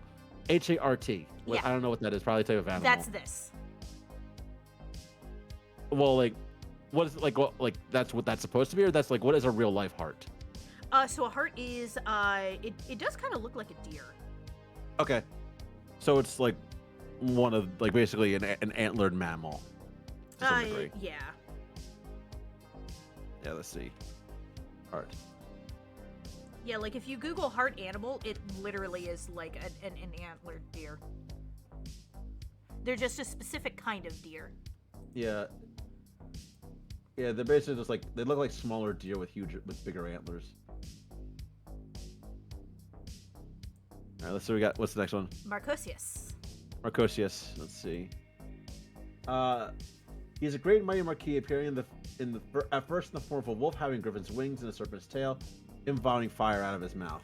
That's actually a pretty accurate image of him. That's a really good one. Would smash. Mm-hmm. Let's see. But after a time, at the command put on the shape of a man. He's a strong fighter. He was the order of He was a domination. Smash. That's all I really know about him. Like he was a former domination angel. Smash. But yeah, smash, Smash. smash. He could get it. Smash. Exactly. Oh, here we go. Ivory's gonna be very, very happy. There we go. Stolas. We got the burb. Yep. She likes the more classical version of him with the one that I showed you before. That's just the mildly concerned tall owl. No. I'm very aware of the traditional Stolas. Dominion, you mean? Yeah. He meant Dominion, but either way, smash. Dominion, yeah. This Dominion is not the, my Stolas. Dominion is the order of angels, yes, but in the thing it says like the order of dominations is what it actually is in the Goetia that I'm reading from. 36 spirit of Stolas. He is great and powerful, appearing in the shape of a mighty raven. That's a fucking owl. To be fair, most depictions of Stolas are of an owl. He teaches astronomy and the virtues of herbs and precious stones. Yeah, I'd smash the owl as well. I mean, I don't think there's a single person in this chat who wouldn't. I mean, they probably think of the hell of a boss version of Stolas, which is I don't know. Which is also I smashable. would also smash in a fucking heartbeat. Fucking bet. Listen, do you watch Hell of a Boss? I do not. Oh, I you do should. not. It's good, actually. I've heard it's very good. I just, I never really find the time to watch it. So. All right, watch party. Bet. It's fucking Maybe. good. How many episodes are there? Not many. I think it's only like 8 or 9 right now. Mm-hmm. Phoenix. What? Phoenix. Yeah, no, look at the image. Like, oh, that's a fucking. That's another It's a SMT design. phoenix. Well, here's the thing. I think we can tell which ones are the SMT designs because they're always these super small images that we have to zoom into like 20 times. Yeah. And that definitely, yeah, it's like that's Phoenix, which is yeah. I also Or haven't seen Hell of a Phoenix. Boss, so I'd watch. Yeah, y'all need to watch Hell of a Boss. It is actually a good show. Let's see. Appears like the bird Phoenix. Of course he does. Having the voice of a child. Pass. He singeth many Immediate sweet, pass. he singeth many sweet notes. Before the access which he must not regard, but by and by he must bid it to put on a human shape. He will speak marvelously of all sciences if required. He is a poet, good and excellent, and he will be willing to perform thy requests. He hath hopes to also return to the seventh throne after 1200 years more, and he said, as he said unto Solomon. So basically, he wants to go home, but he's a poet. That's valid. But also, pass. No, pass. But no child voice. No child voice. Absolutely not. I'd probably pass on the two, but I wouldn't mind having somebody to workshop poetry with. So he'd probably be like, friend. Can be Fred. The fuck is this shit? Halfas? Yeah, or Malthus. Yeah. This looks like something from Malthus. Off. What off? You mean that old game? Yes. Yeah. Oh yeah, those designs were really fucking creepy. This looks like something from Off. He appears in the form of a stock dove. I do want to point out though, the art is fantastic, but this looks like something from Off. Recognize the art, but the artist name escapes me. If you do find out, you can always DM me or probably Lilith if your DMs are open on Discord. Yeah, my DMs are always open. I know Ivory doesn't use Twitter at all, so. My DMs are always open. Okay. So you smash Alphas. I would not smash that with that art. That's fucking horrifying. Not in a fun way. Yeah. His office is to build up towers and to furnish them with ammunition and weapons and to send men of war to places appointed. So he's so Halfus is basically a general. Which is cool, but like that is actually kind of horrifying. Like the moment you start getting into like sunken human forms, it's just like no thank you. Yeah, no. Pass on this one entirely. Lily would smash. I mean, that's fair. President Malthus. Oh, weird bird thing. I was gonna check something. Malphas. Yep, Malthus. You appear. Malphas. Not Malthus. That was the last one. Halfas and Malphas. It's weird. Malphas. Yeah, I know. Yes. Malthus. Yeah. Yeah, Malphus. I know yeah, what I'm Malphus. saying. Look, listen. We're like, it's hard to distinguish between Malthus and Malphas. Malphus. Malthus. But anyway, he appeared first like a crow. He speaks with a horrid voice. He built houses and high towers that can bring unto thy knowledge enemies' desires and thoughts, and that which they have done. So he basically is an informant. Yeah. Pass. Yeah, I'll pass as well. A few drinks in and my already low standard to drop lower, so it's a possibility of a smash. That's valid. Count Rom. Look at this burb. That's a proud burb.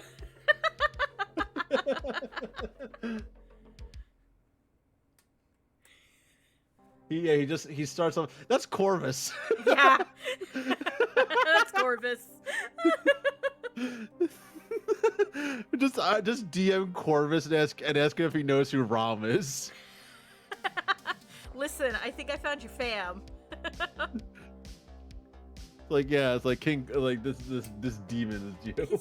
Like, I kind of agree with Kanatsu and the art of this one of a pass of just like he's just a little guy. It's literally a crow, yeah. It's just a little guy. It's, He's just a little guy who's all proud of himself. oh, okay. I'll read you the description of Rom, and you tell me about whether or not this sounds like a demon or just a normal ass crow. Okay. He is a great earl, and appeared first in the form of a crow, but can turn into a man. His office is to steal treasures out of king's houses, and to carry it whither he is commanded, and to destroy cities and dignities of men, and to tell all things past and what is and what will be, and to cause love between friends and foes. Oh, he's just a magpie. He was a throne. Well, yeah. He's just a magpie. Yeah, magpies are corvids, so yeah, magpies are corvids. So yeah, he's literally just a fucking crow. Like this is a powerful demon. You summon a powerful demon. I literally just got a crow. Yep. Like, but I can steal things for you, my master. Yeah, so can crows. Crows are smart and they like shiny. In the form of a man, I'd give it a go. Give me gold. I mean, yeah, that's valid. Like pretty much all of these can shapeshift into like humanoid Hold forms. on, I just realized something. Huh. That picture of Rob is literally just let me smash. Let me smash. Let me smash, please. I got you, blue. That's literally what his job is. I got you, blue. Blue and yellow. She doesn't want yellow. Nope. Folklore. Smash. Smash. Smash immediately. 100% smash. Look, that wink. That wink. Mm-hmm. That wink in the wine glass. Yeah. Smash. Let's see, what's Folklore's deal though? Mighty Duke is strong. Appears in the form of a man with griffin's wings. Of course, it doesn't matter because like they always say a pure form of man. They usually just mean a human. Yeah, because this one's got titty. Yeah. Office is to slay men and drown them in the waters, and to overthrow ships of war. Smash. For a power over winds and seas, and will not hurt any man or thing if commanded on to the contrary by the exorcist. Also has to return to the seventh throne after 1,000 years. So yeah, smash. Basically, Smash. they can sink ships and drown people. But if you say no, don't do that, they won't do that. Folklore, no drowning. Folklore, no drowning. Folklore, no drowning. Oh man.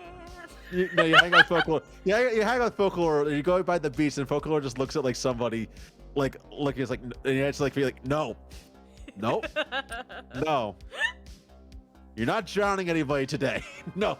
I'd totally smash it or let them peg me if they wanted to smash that way, right? What? 100% smash. I mean, she looks like the type that would peg you. Look at her face. 100%. That face and that wine glass, like that is some bardic audacity. Folklore, no, stop. Oh, hello. Vepar. Vepar? Vepar. Hi, Mother Appears Mark. like Welcome in. You are entering a very interesting stream. All right, let's see. Um,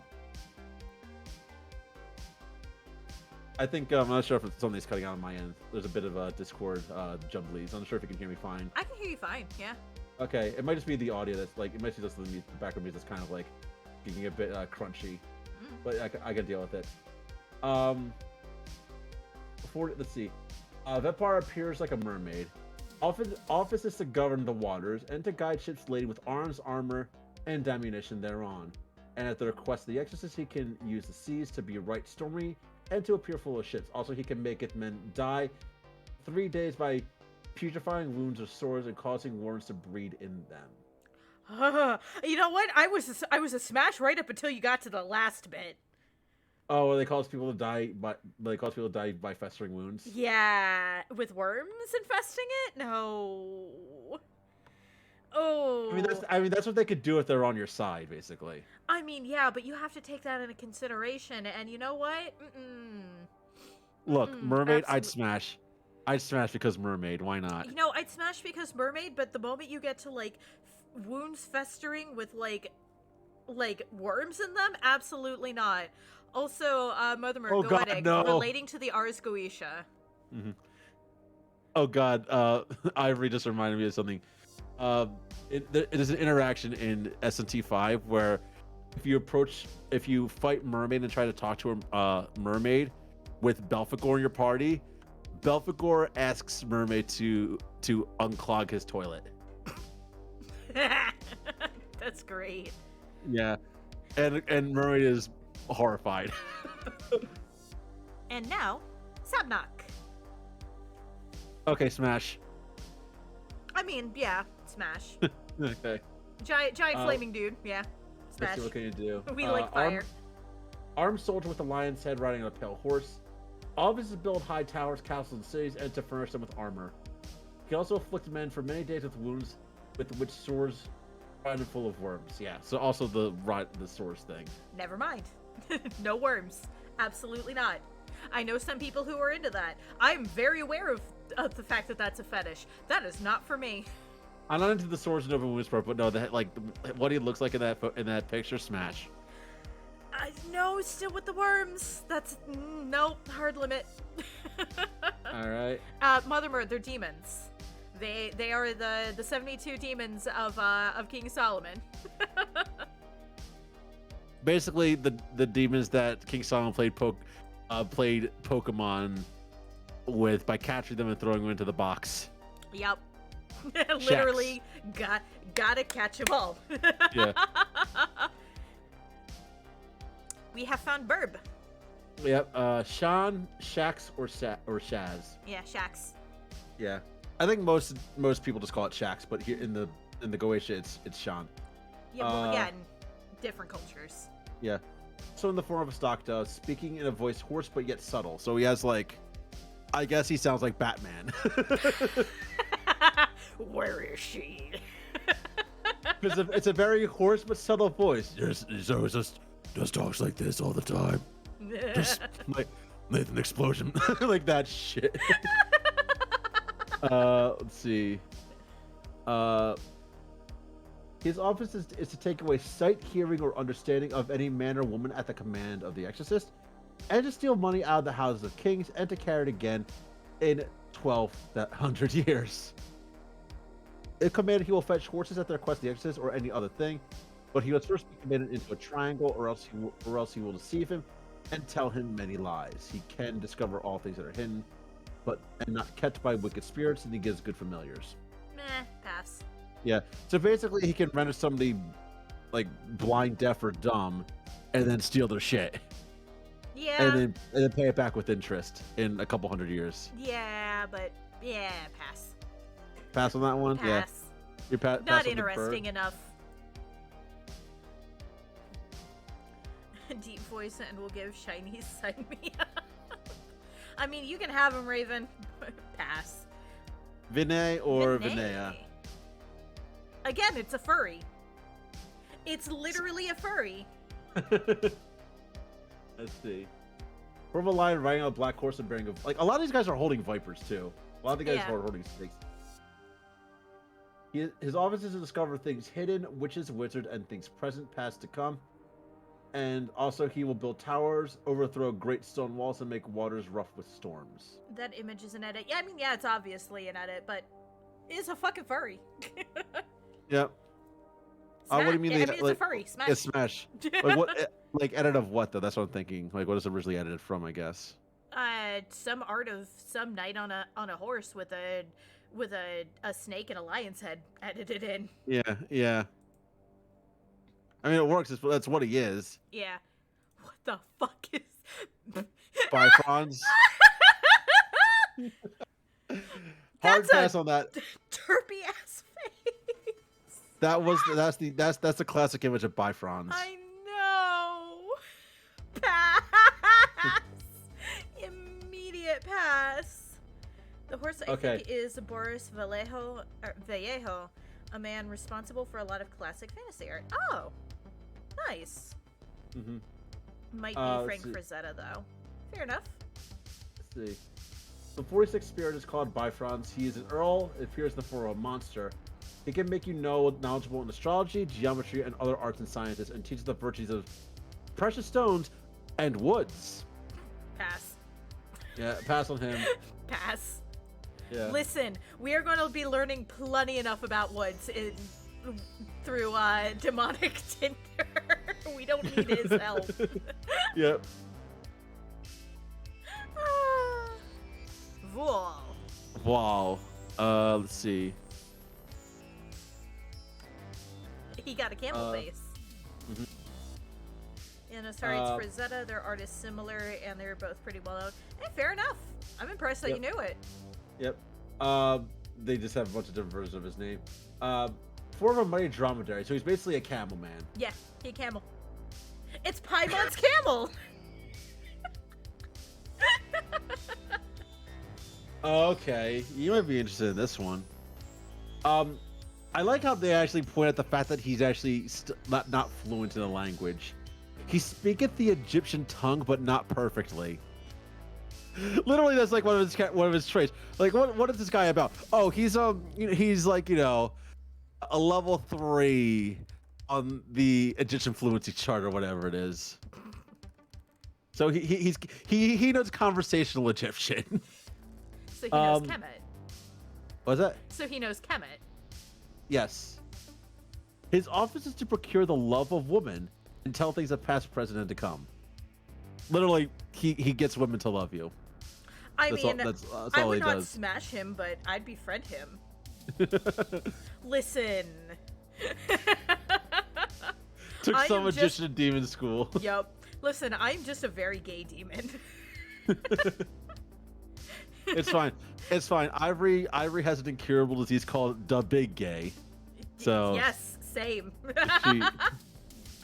she is very, very familiar with that. That's literally a cow. It's a cow with wings. Was it? We're looking at Hagenti, right? Yeah. Or Hagenti. Haagen-Dazs. Haagen-Dazs. Yeah, Haagen-Dazs. But I think it's Hagenti. It is Hagenti. I'm just saying Haagen-Dazs to Haagen-Dazs. mock it. His office is to make men wise and to instruct them on diverse things, and transmute all metals into gold, and change wine into water and water into wine. So this is the Jesus cow. He's the JoJo cow. Yes, he's a JoJo cow. I mean, I'd still smash though. Yeah. Let's see. Reminded Bull with Griffin's wings. Yep. So yeah, smash the JoJo cow. Smash the JoJo cow. Yeah. If we could, it would take forever and a day to do so. We could do all the fake characters, and Ivory makes her absolute favorite character incredibly well known. It's right. I have a restraining order to not approach the local Gator factory. Nice. I want to search for value. What's the JoJo's reference? No, it is the JoJo's reference. It's something that I was talking about Lilith with. Basically, this is a thing that is like in the JoJo fandom where, first of all, Jesus does appear in part 7 of JoJo. Yep. But also, because Jesus tells a crippled guy to kill the president. That's the entire plot of part 7. Araki, man. It's the fact that Jesus' historical name was not Jesus. That is Romanized from what his actual name was, which is Yeshua. And Yeshua, translated, is Joshua. And he is the son Of Joseph. of the carpenter from Arimathea named Joseph. So his full name in Hebrew would be Yeshua bar Yosef, which is Joshua, son of Joseph. Or He's a JoJo. or Jojo. Yeah. Or Jojo. Yep, he's So a JoJo. He's a Jojo, yeah. He's a Jojo. It explains the powers. His stand is called 3 Days Grace.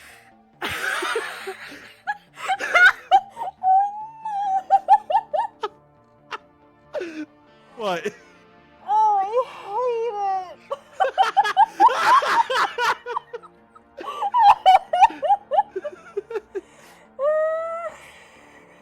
I think I broke her. Granted, I hate that. Granted, in part 7, the actual stand that he had was Love Train. So I'm aware, but yeah, but fuck me. well, the fact that I named his stand, I called his stand 3 Days Grace. Fuck me. Goddamn. It works. Okay, let's talk about the e-boy here then, Coachella. Coachella. Coachella, yes. Coachella. The 49 spirit is Crocell or Cookout. First of all, Smash. Let's see. He teaches geometry and liberal sciences. He at the command of the Exodus, produced great noises like the rushing of many waters, although there be none. He warreth waters and discovereth bath. So he's also he was also a power before he fell. See, I would say pass on this, but mostly because he looks like the kind of dude that would get, like, way too attached, like, the moment you show them any sort of interest. Like, the kind that's just, like, you show the slightest interest in them, and they're just suddenly, like, you're just gonna leave me like everybody else who I've ever been in a relationship with, and you just have to be like, bitch, I've known you for literally a day. What the fuck? I mean, well, keep in mind, he also can help you find cool hot spring spots. Yeah, not worth it. Not worth it. You don't want to chill at the hot spring with him? No, I can go to Japan for that. Well, people said Jesus is 100% a JoJo. Furcus.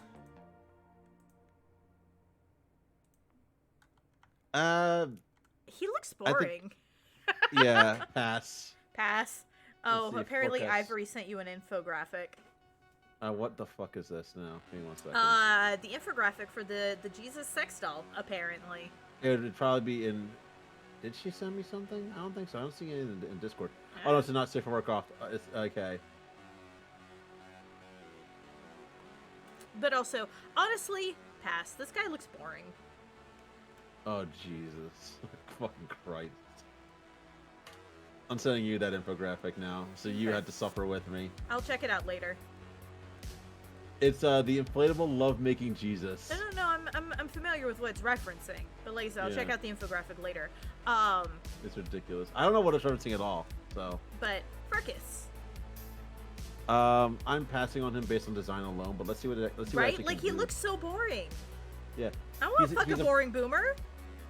He is a knight and appears in the form of a cruel old man with a long beard and hoary head, riding a horse. Yeah, he's a hair-colored horse boomer. with a sharp Fuck weapon. that. Yeah. No, absolutely not.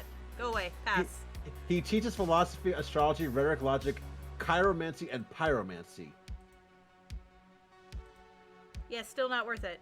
I'm not. What is I'm not. I'm not chiromancy? smashing a boomer. What is chiromancy? Cheiro. Mancy. I should know, but it's not coming to my mind right now. Hold on. I know pyromancy is like magic of flames or magic of fire.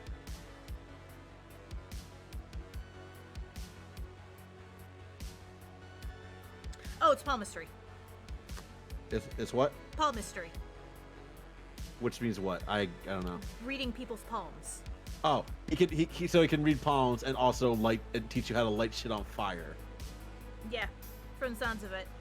I still want nothing to do with the boomer. Yeah, me neither. But I yeah. brought up the love train. No, that's because that's his stand in part 7.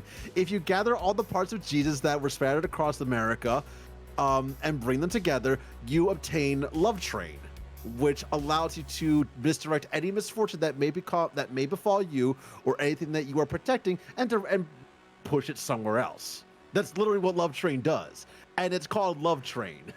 So, sorry. Also, we got this S&T ass looking dude riding a bear. Yeah, what was it? Ballum. Ballum. Ballin? Yep. Ballum. Ballin? Ballin. Ballum. Ballin. Like Balam's Wonderland. That fucking travesty. You know, Ballin Wonder World. It's called Wonder World. Yeah, it is Wonder World, isn't it? Stupidly enough, it was Wonder World. Let's see. Appear with 3 heads. First a bull, second man, third like a ram. Tail of a serpent, flaming ice. He rides upon a bear. It carries a bowshock upon his fist. So, bowshock is the bird. Yeah. I'm guessing. He speaks with a hoarse voice, and makes men go invisible, and also to be witty. Okay, I pass. he's just a fucking clone of one that we've had earlier. Pass. I don't he's- need a palette swap. He's I would say Bureau, but not Bureau. He's a Bale. Yeah. The first one. He's a fucking palette swap. Pass. Yeah, he's Bale. Oh. Was it Alakes? Alachair, yeah. Or Alachair. Huh. Based on that Alachair. art, smash. Yeah, smash based on the art alone. His face like that of a lion, very red and big flaming eyes. His speech is hoarse and very big. His office is to teach the art of astronomy and all the liberal sciences. And he bringeth good familiars. So he boring, but I'd still smash. Yeah. There's a lot of has 3 heads and rides on a bear. Yeah, I've noticed. Rides on anything. I think the best one though was Rides on the Crocodile for the second one. Okay, The there were 2 of them that rode on crocodiles. Yeah, the second crocodile rider was the better one, the better art piece. Because that crocodile. With a crocodile that's just fucking ready to go. Oh, we've got President Kame. Or Kime, yeah. Yeah. I think it's Kime, because if I'm reading it right from Drakengard, the hero was named similarly Cam, and they pronounce his name Kime. I genuinely have no idea. Like I mentioned before, I actually have studied these. I've read these, like. But you have never heard them spoke. I've never heard them spoken. Like I've literally only read these in books. Yeah, Kime was how it was pronounced in Drakengard, so I'm gonna go with that one. Fair enough. Okay, Kime, form of a bird called a thrush, which is yeah, that's what he is. Yep. He's seen to answer the burning ashes and coals of fire. He is a good disputer, and his office is to give men understanding of all birds, lowing of bullocks, barking of dogs and other creatures, and also the voice of the waters. So basically, he helps you understand animals. Yeah, which we've already had an animal whisperer, and Yeah. honestly, I'm not feeling the bird with the man hands too much. Honestly, Nah. like the multiple eyes is cool, Mm-hmm. but the weird man hand. It's the man hands that make it weird. Yeah, so pass on Kime. Yeah. Duke Murmur. Another, because it's Shin Megami Tensei art, it's another armor dude riding a thing. I mean, that's pretty much what he's supposed to be, I believe. Like, yeah, I know, but it's so obnoxious. It's all form of a warrior riding on a griffin. So yeah, let's see. There go for him those ministers with great trumpets. His office is to teach philosophy perfectly and to constrain souls to cease to come before the exits to answer those questions which he may wish to put to them. It's desired, so you can ask deceased people stuff with his help. Meh. I'd pass too. As much as Yeah. I'd like the griffin that he has, I'd pass. I mean, but wanting the griffin for yourself Yeah, I'll is take the very griffin. different than wanting Exactly. to smash. Yep. Prince Orobus. He a horseman. Okay, that's a very threatening picture of Orobas. I mean, again, Are he's you a furry. Smash. Smash the horseman. You smash the horse. It's a furry. Smash. Smash. Yeah, I'd smash a robust too. Okay, so this is his office. He also his office is to discover all things past, present, and to come. He is also to give dignities and prelacies in the favor of friends and foes. He give a true answer of the divinity and of the creation of the world. He is very faithful unto the exorcist and will not suffer him to be tempted of any spirit. He governs 20 legions of spirits. So basically, he's the guy that he's protective. He protects you from everything else that's bad in the Goetia. He's that guy. Not just the Goetia, like outside of it too. Yeah, you summon him. He's gonna like keep you safe no matter what. I'd smash Safari. It kind of actually is apt because actually he's the only card that I actually remember offhand from that that my tarot deck that I told you about. Yeah. Based on what you know of tarot and what you know of Barbas, what do you think Barbas's card would be? Oh god, don't put me on the spot like that. I have ADHD, dude. The moment you put me on the spot, all knowledge leaves my head. I no longer have a coherent thought. All right, then I'll just tell you, he's the world. Sawarudo. He's literally the world, which is basically like represents full understanding of everything and new beginnings and stuff like that. So yeah, he's like the only one that, because I know what the world represents, like knowing what Barbas is and knowing what the world is, I feel like that's like one of the cards that's like the most representative of like most accurate to him. Yeah, most accurate to the demon, like him, like Barbas being the world makes a whole lot of sense. Yeah, that or he's a yandere. Would you risk a yandere horseman? Yeah, I like yandere. I'm into. Trust me, I am into yandere. It's like I don't like. It's like, but like, why are people into yandere? It's like, man, I don't care. She's gonna murder people for me. I just want to be loved. Listen, when you know there is no danger involved, that level of obsessiveness can be kind of fucking high. Well, you know there's no danger involved to yours. Well, you know there's no danger involved to yourself. Exactly. If you know there's no danger involved, that level of obsession can be kind of high. The problem is that level of obsession in reality comes with a lot of fucking danger.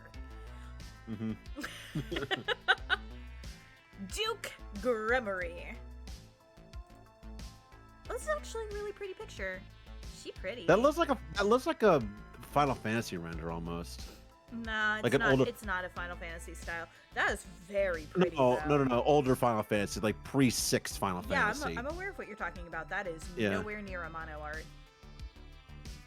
I think the reason I said this is just because of the coloration reminds you of a little bit of what they do, like the whole watercolors and washed out look. Yeah, but like the sketching, actual art style is nowhere near Amano's art. Yeah. Let's see, so Gremory or Gomery appears in the form of a beautiful woman with a duchess crown tied about her waist and riding. Oh, she's another camel rider, like fucking. I mean, what smash. Is it, like Paimon. Immediate smash. Look at this. She fucking pretty. Yes, definitely. And I'm gay. You're gonna love what she can do then.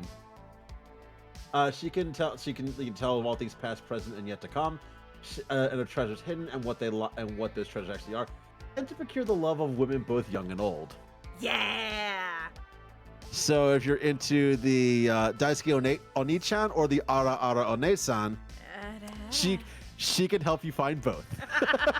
She can help you find both. Yeah, no, Nah, smash. She's my favorite so far. Smash. Smash Gremory, yeah.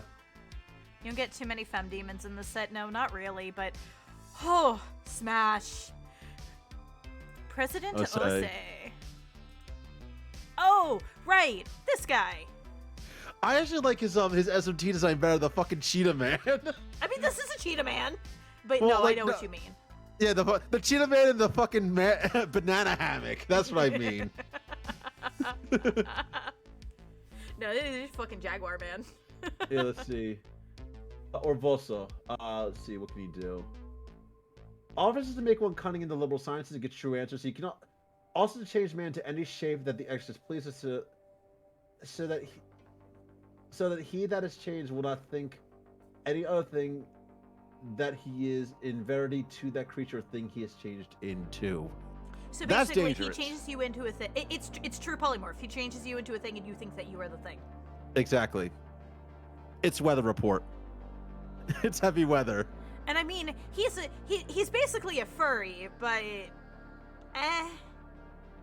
I mean, the whole true polymorph thing. I'd rather remember that I'm a person, so Yeah. I'm gonna pass. Yeah, I'm same. gonna pass. Like that's the limiting factor for me. It's just like as we've discussed, I have a thing for shapeshifters. I have a thing for shape-shifting because as somebody pointed out earlier, 2 shapeshifters and you can literally be any fantasy couple you want and play out whatever fantasy you want. But if you believe that you are the thing and you have no memory of your former self, like that describes, no, absolutely not into that. I was about to say that's fucking heavy weather from if you've seen if you've read JoJo 6. I have not, unfortunately. Heavy weather is you see a rainbow and you start believing that you are a snail. Ah. That's what Amy! that's literally just the Burning Man. Yeah. Well, I mean, this one also just straight up appears as flame before taking on the appearance of a person. Yeah, it appears before a flaming fire, but yeah, it changes. Yeah. You know what? I'm into fire play, but I don't think I would literally fuck a fire. You don't want to fuck a fire. No, I feel like that would cause some damage. like we discussed with the sharp teeth. Like, sharp teeth should not be anywhere near, like, my private parts. The only sharp teeth that should be involved are my sharp teeth on someone else. Well, I don't think I'd like to fuck fire. You wouldn't want to fuck a campfire. No. No, I would not. Pass. Okay. Nazi can fuck the fire. Yeah, I'm gonna pass on the fire as well. Done everything else involving fire, might as well fuck it. Can confirm. You've told me some of your stories. Kanatsi's got some fucking nuts stories.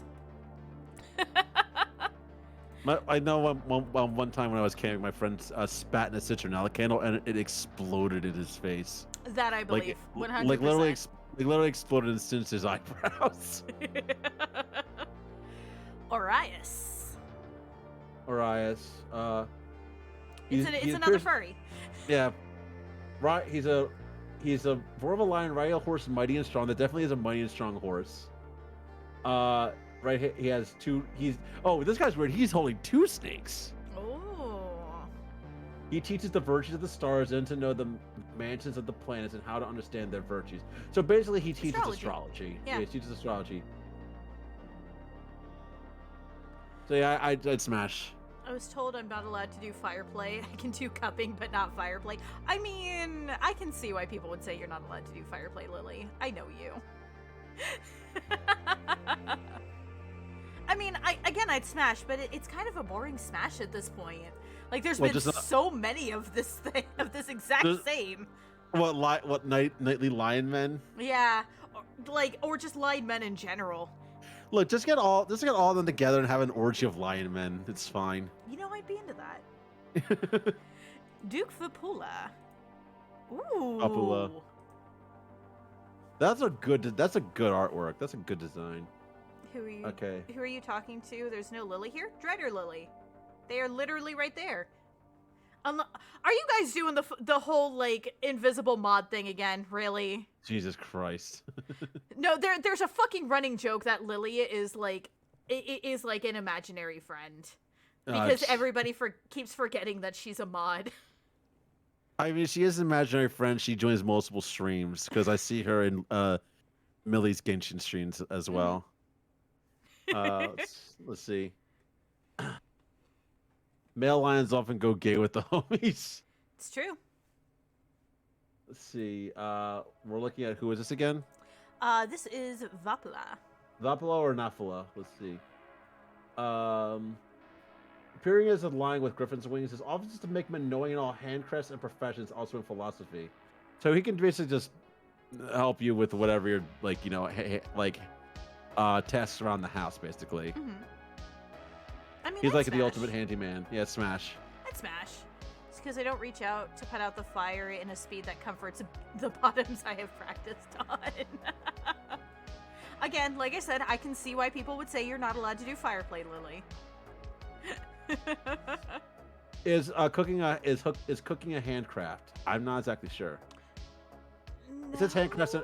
It says handcrafts and professions. Could be more science. Cooking would fall more under like the liberal sciences that the other demons do. Well, professional cooking is also a profession, so I you mean, could. So you yeah, could help but with it. You could handcrafts only be- is more like clothes making, basket making, carving, like things like that. Literally, like those sorts of things. Yeah. Cooking is witchcraft. Cooking can also be witchcraft. Yeah. Like somehow lighting a bowl of cereal on fire. President Zagan. Or Zagan. Wow. Okay. Like yes, sharp teeth, but that eye just he fucking staring into your soul. There like, are faces- directly at you. His horns are made of faces. Look at that. Yep, I see that, but it's that fucking eye. That's kind of fucking scary. I think he did tell me about the exploding eggs in Ivory. I think he told me like somehow he made eggs explode by like overcooking them. I think it was like she overcooked boiled eggs and they exploded. Yeah, it's not difficult to do. I've exploded eggs before too, but also I can't get over the fucking eye staring directly into my soul. Oh, So I is that can't look directly. No, like I'm scrolling down. I can't look directly at it. I love the rest of this, but no. Is that a smash or a pass then? That's a pass. Because I don't like the idea of something being able to stare into my soul like that. Yeah, I cooked hard boiled eggs to the point they had to scrape them off the ceiling. Nice. Don't pass out while cooking. No, that's typically not a good idea. Yeah, no, I don't know, like, cause Ivory like put some eggs onto on the boil or whatever, and then like immediately passed out, and then woke up later and found that the eggs had exploded. Valid. Yeah, Raven, you can smash this one. I'm not smashing this one. Like Let's see. everything but that horrifying eye. He appears like a. Let's say he appears a bull with griffin's wings. He can make men witting and turn wine into water, blood into wine, and also water into wine. Ooh. And they can turn all metals into the coin of the dominion that metal is of. So I don't even know if he could even make fools wise. Yeah. I don't know what it means by the all metals into the coin of the dominion that metal is of. So I'm guessing if it mints the coins for you. it mints it turns the metal into minted coins. I guess of the place where the metal is originally from. Or of the place where the metal is currently. Yeah. But also, he has the "I'm at the dentist and the drill is revving up" expression. I mean, yeah, that's also a good way of doing it, but I feel like he's staring into my soul and I fucking hate it. I'm getting off of this page now. Okay, thanks. That's the expression. I hated that. That's the expression one gives you when they say "bite the pill on going and raw." Pass on him. President Valak. Yeah, Volek or Valak or Valu or Valak. Is that another SMT design? That is another SMT design. This is an early SMT design. Yeah, probably. Hey, some of us are into that. You can be into that. I am not. I am not going to yuck your yums, but I will very much say that not me. Okay, let's see. Zagan, or no, we just did that. Which one is this now again? Volek. Volek, okay, let's see. He appears like a child with angel's wings riding on a two-headed dragon. His office is to give true answers of hidden treasures and tell where serpents may be seen. So he's a snake finder. Yeah, immediate pass. The moment the word child comes into it is an immediate pass. Well, you can see there's like the cherub-looking figure in front of the Yep. two dragons as well. That's him. So no. Like I said, the moment child comes into it, immediate pass. All right, and now we have this next one, which is, like already knowing what I don't even know what he looks like. I also know what he can do. I'm passing on him before we even get started. Andros. Andros, yeah. Yeah. Like he looks smashable, but no, definitely not. Okay. Yeah, the reason why. He form of an angel with a head like a black night raven riding upon a strong black wolf, having a sharp and bright sword flourished in his hand. His office is to sow discourse. If the exorcists have not a care, he will slay both him and his fellows. So this is the one where if you summon him and you fuck up, he will straight up murder your ass. Yeah. No, I'm Hard- familiar with this one. Yeah. Hard And, pass on Andras. No, yeah. I don't need somebody who's wanting to Black Widow me. Yeah. Yeah, like his actual thing, if you actually manage to, not die from him, is he can teach you assassination techniques. He's a good assassin, so he can teach you like how to assassinate people and sneaking stuff like that. I have But why would stories of people failing to fucking summon that asshole in reality. Like, I'm serious. they still alive? Are they still alive? That's the big question. Because Andras, as far as I know, they were, because they didn't manage to actually complete it. But they did attract something real fucking nasty. Like, full-on exorcisms had to be called in. Yeah, because Andras is not. No, he's not some. Andros is also one of the reasons why, like, I don't talk about a lot of this stuff too much on streams, is because I don't want people to feel encouraged to try to summon this shit. Because a lot of this shit, even if you do it correctly, can still also fuck you up, especially because a lot of the knowledges that they give, if you are not prepared to receive those knowledges, it's not going to go well for you. Yeah, it's like just not. that's like the whole like you go insane from knowing too much type of thing. Correct. And even Absolutely then, correct. And in fact, when I was designing my VTuber character, that's the whole fucking concept behind me. that makes sense. Like I remember like reading some of the stuff. Like some of these things don't look like they'd be too bad to some, because they just like give you knowledge or whatever of like of precious stones and herbs or whatever. Like Stolas doesn't really seem like he's like going to be that bad for you. It's like no, but because they're demons, Stolas is like, going with Stolas as an example, Stolas is more of a neutral thing where they still require a price. Like for what they give you, they still require a price, and most of the time it is the soul of somebody. Doesn't have to be you, but it has to be somebody. And you will live with that over your head for the rest of your existence. Or you pretty much have to follow everything from the lesser key to a T, in which case you basically enslave them and no price is paid. But that's incredibly difficult to do. I have to be right back. I really have to use the bathroom. Yeah, no problem.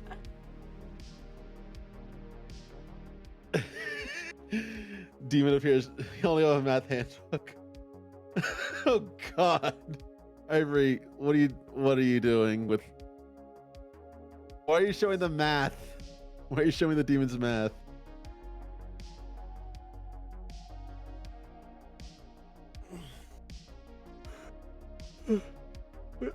Which one are we on right now? I'm looking at Horus. When she gets back, I'll read out about Horus. I have to see am I live with you? Did she leave me alone with you? Oh no, she didn't. Okay.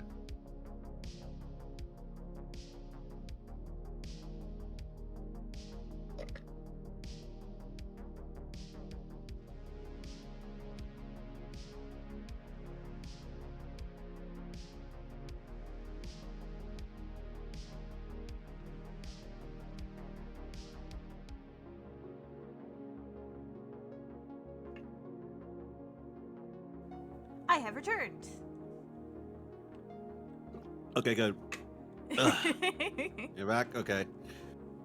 But yeah, I think we were on about this before. It's like, yeah, like some of these guys is bad. Like unless you like do everything perfectly, like as outlined by the lesser key or other people that have like studied it more, you're like, even if you summon the demon, unless you can restrain them, they're still going to demand a price. And only if you restrain them properly will you like basically you don't have to pay them anything. Yeah. And even then, you still end up paying in a way. Because also, once you have them restrained, like, if you do not word things, like, appropriately, they can and will twist shit around.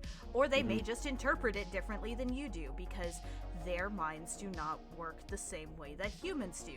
Because they're fucking demons. They're primordial beings. So you know what you do in that case if you're going to summon a primordial demon in order to have it do your bidding? Before you do anything, call your lawyer. Yes, correct. Actually, yes, that is a very good way of going about it. With the one exception of they may just interpret things differently too.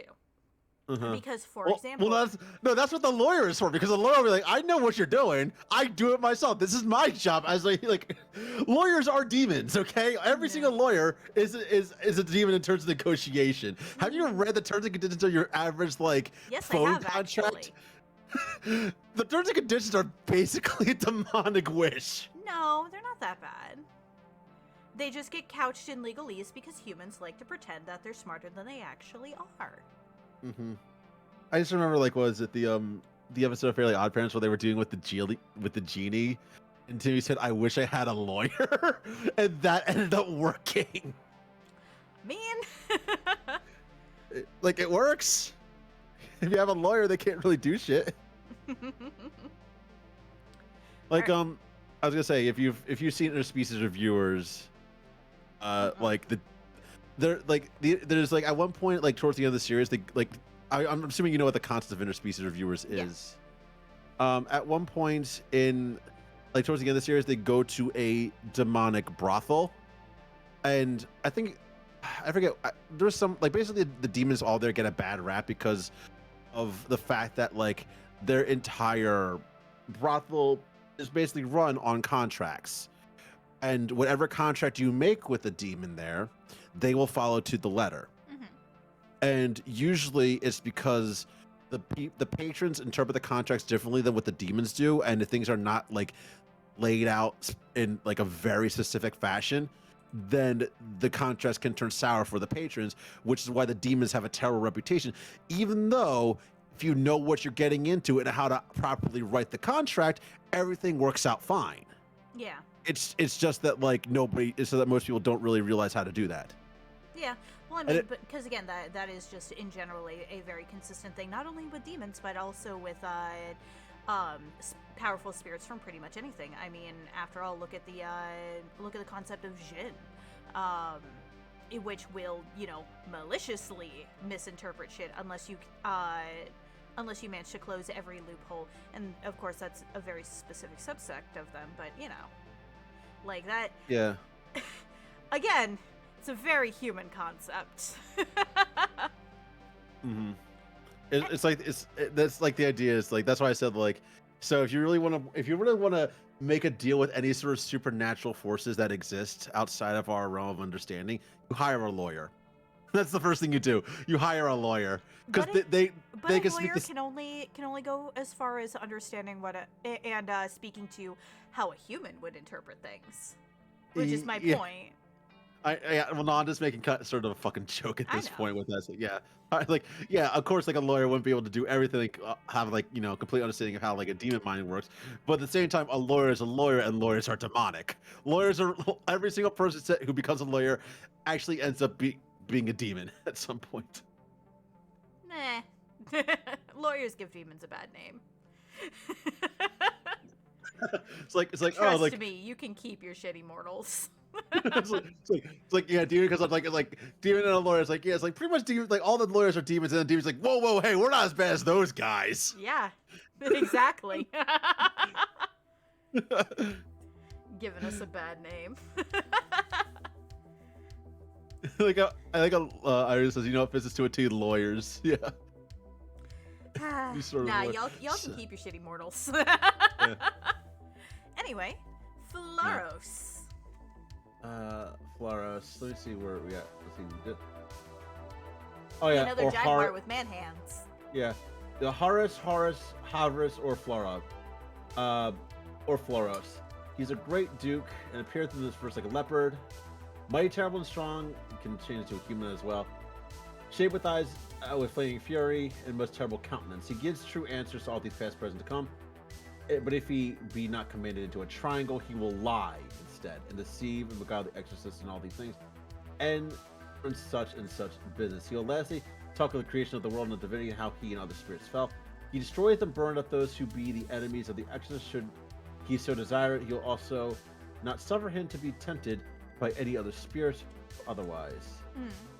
So he is also so he's basically like Ouroboros, in terms he's a protector, but unless you actually restrain him with the triangle, he's just going to lie his ass off to you. Yeah, naturally. Known to some as Kevin. He do look like a Kevin though. Mm-hmm. Would still demons- smash. Do demons get healthcare? I don't know. No. Probably. No. Demons don't get healthcare? No.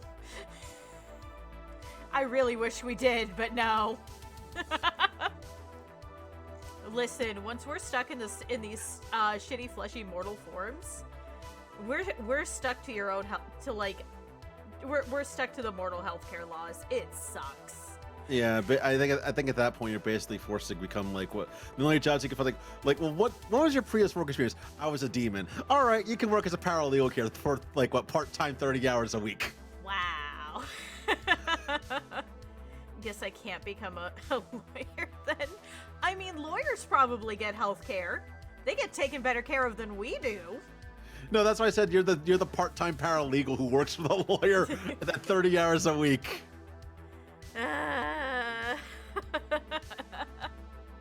Andre Alphas. This is the one that I think we were talking about before. This is the one that is being added into Hell of a Boss soon in the next episode. Andralphus, yeah. Andralphus. It's so pretty. Yeah. Appearing at first in the form of peacock with great noises, but after time, he goes into human shape. He can teach geometry perfectly, and then he makes man very subtle therein. And in all things pertaining unto mensuration or astronomy. He can transform a man into the likeness of a bird, and so basically he turn you into a bird. Nice. He is a bird. He is a bird. And he can teach you about, and he can also talk to you about geometry. Can he square the circle? Possibly. He Yeah. can teach you about geometry, so maybe. Mm-hmm. If anybody can, he probably can. What's mensuration? What's what, huh? Mensuration. mensuration. That sounds like menstruation, so probably something to that.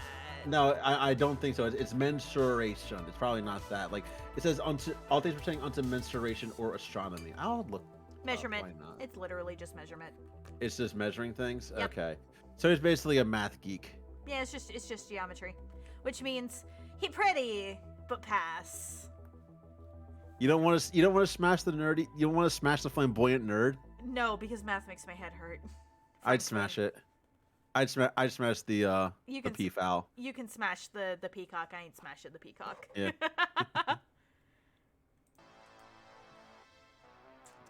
Chimaris. What is? Oh, that's good art. Yeah, that's I'd good smash art. that. Okay. Look at the fucking archer on there. Chimaeus or Chimaris? Chimaris. Let's see. He appears like a valiant warrior riding upon a goodly black horse. He rules over all spirits in the parts of Africa. His office is to teach perfectly grammar, logic, rhetoric, and discover things lost or hidden and treasures. So does this mean I'm a hard counter to Lilith? I think it does. Yeah, Ivory is like I forget what Ivory's field of study was, but I think it was something in mathematics. See, and this is where you insert a joke about enemies to lovers arc. But I'd smash this. I mean, I'd look smash at that that too. art. Look Yeah, at I'd that smash it too. art. Though, specifically Africa. Specifically Africa. Specifically Africa. So he knows shamanism, basically, or African. Well, African I was about to say, shamanism. shamanism actually shows up in a lot of different places. Yeah. Well, specifically like African like spirituality. Like that's what he knows. Yeah. Well, again, there's a lot of different kinds of spirituality in Africa. Like it is not a hegemony. Well, he knows all of it. That's Yeah. the thing. He knows all of it. I am making that clear mostly for the audience's sake, because a lot of people do treat it like a hegemony. Well, people treat Native American mythology as a hegemony as well. But, I am yeah. aware of that fact, and it fucking sucks, because Native Yeah. American mythology is fucking fascinating. Yes. What is this? This is Amadi.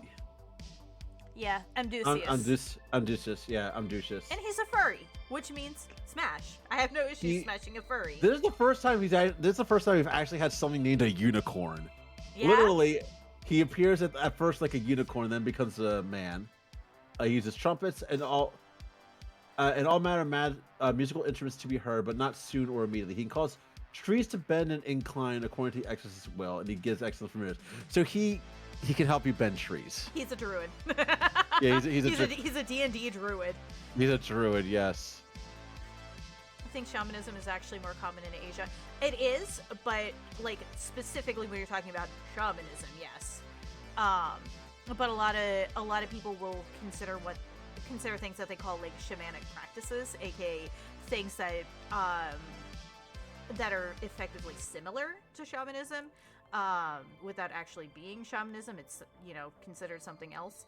That shows up everywhere, like all over the place. Here's a fun one. Belial! Belial, yes. Smash! I don't think there's a question on that. No, that actually looks like a World of. That actually looks like was like a World of Warcraft demon, almost. Unicorn like a man, little- unicorn man. Does everything a unicorn can a virgin ride? Yes, she can. It's a unicorn man, unicorn man. I tried singing that to the tune of Particle Man, and I just completely failed. But unicorn man, does everything and a unicorn can. Can a virgin ride him? Yes, she can. It's unicorn man, unicorn man. Yeah. Here's the thing, though. Yes, the virgin can ride the unicorn man, but only once. True. Only once. I mean, also getting into the fact that that virginity is basically just a shitty social construct used to control women's bodies, but you know. It is, but as far as mythology is concerned, unicorns can only be ridden upon by pure maidens, while bicorns can be ridden upon by literally every other woman. Not if she uses a strap-on. Also, depends on if you're it also depends on if you consider somebody having lost their virginity if they took it up the ass. Yeah. I mean, that's called the Christian loophole, so. Could literally go on an hour rant about shamanism and white folks fucking it up. I mean, the moment you add white folks to just about any, like, indigenous practice, like, we're just going to fuck it up. Let's be real. I mean, anytime you add white folks to literally anything, we're probably gonna fuck it up. Literally anything. And technically, I ain't even white, so I was raised white, but I am not ethnically white. I'm ethnically South American, so. Well, the thing is that also white is not an ethnicity. White is made up of a whole bunch of fucking ethnicities that have intentionally basically banded together in order to hold control over a certain, you know, certain areas and populaces, whereas actual ethnicities are shit like, you know, being Irish or German. Funny enough, quote unquote white people hated the Irish. I know! Way and back in that's the actually day. the best fucking example of how whiteness is a fucking construct. Anyway, that is getting into a subject that I really am not prepared to get into on Twitch right now. No, we're not. We'll save that debate for another time, because I think you and I are in accord on that, but we would it would just be both of us angrily yelling for hours. We will save that for like a drunk stream. Oh God. One where a VOD isn't going to be kept, so people can't take shit out of context. Or no, you know what we'll do? We'll drink heavily and play Metal Gear Rising. Because that's the most political game ever, and it is also ridiculous because it has you killing a Colorado senator who has nanomachines running through his body. Get behind that. But yeah, so can we agree? Smash Belial? Yes. We're gonna smash Belial, yes. Or Belial, yeah, I can English. Yeah, he was. Let's see, he was created next to Lucifer. For two pre-revealed angels sitting on a chariot of fire, he speaketh with a comely voice and declareth that he fell first from among the worthier sort, and that were for Michael and other heavenly angels. Basically, this guy brags about him being Lucifer's butt buddy. Yeah, pretty much. He's like, yeah, I was with Lucifer when we both got kicked out of heaven. It's like, all right, whatever you say, Belial, can you just shut the fuck up and put the gag on? Put the ball gag in. Hey, no, it's your favorite starfish. Oh, Decaravia, yes, Decaravia. He's also 69. Nice. Yeah. Okay. Is that a very? This is like a very early Shin Megami Tensei art, but hold on. I know that's an old S&T design. But I want to use the regular starfish form for this, so. Yeah. Yeah. There we go. Degarabia. Yeah, let's see. Our favorite starfish. Let's see. He is a 69th spirit, and he appears in the form of a star first, and then become a person. His office is to discover the virtues of birds and precious stones, and to make the similitude of all kinds of birds to fly before the exorcist, singing and drinking as natural birds do. So this guy summons birds. Barbas. I mean, I'd smash. What them pentacle arms do. I'd smash the star. I was like, yeah, me too. I was like, I'm gonna send you this. This is what I'd say. Like, with getting Belial to shut the fuck up about how he and Lucifer were close buddies. You just do this. Yeah. That just like hold the gun and say, put on the cat ears. Oh, this is the same artist who did the other one, the other really pretty one. Yeah, that was a really good one. Let me put my freaking thing up. And this one is Sierra, right? Yep. Yeah, Sierra. First, I'll smash. It's actually not SMT art. Degarabia is one of the few SMT demons that never changed design, apart from one instance where it's a bit more extra. Are you sure? Because I remember that design actually showing up in a spin-off. It might have been a spin-off of SMT, or it might have been the original Megami Tensei that it was there, but I don't know. Because Jack Frost changed a lot too. Yeah. Let's see. So 73 to Sierra. He's a mighty prince of powerful under Amon, king of the east. Appears in the form of a beautiful man riding on a Pegasus, basically.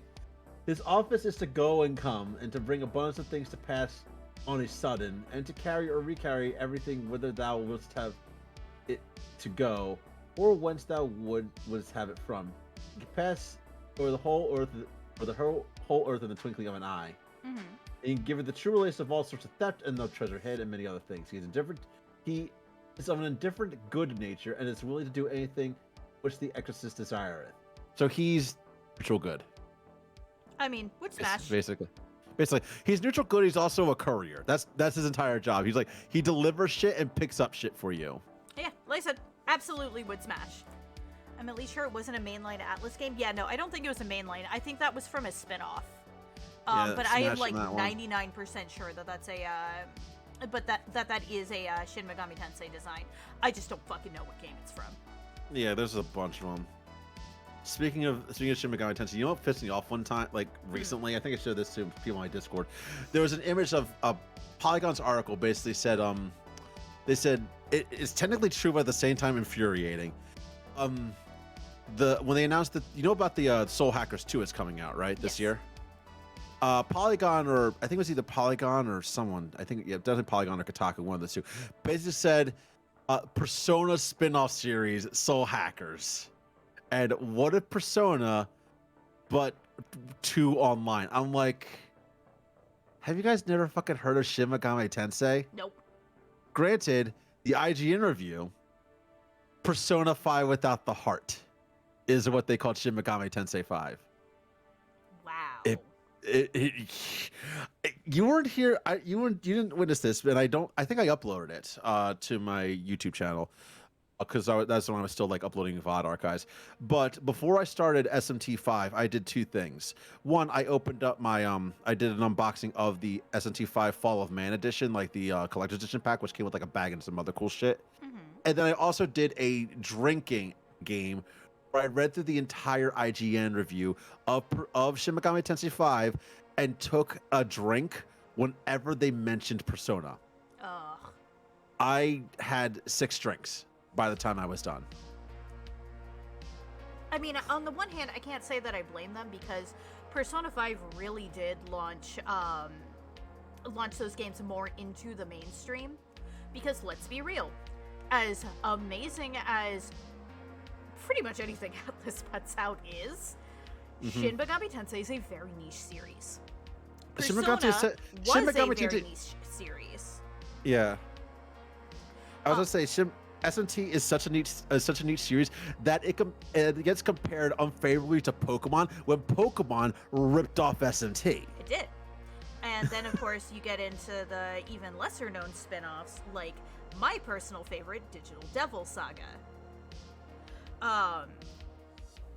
And yeah, so like I said, on the one hand I understand because using the calling it or comparing it to Persona gives people something that they're probably more familiar with, given Persona 5 is what introduced a lot of people to these things in general. Here's the thing. But it also is search engine optimization. It is, but here's the thing. That's not the problem that I had with the review wasn't the fact they referenced Persona 5 at all.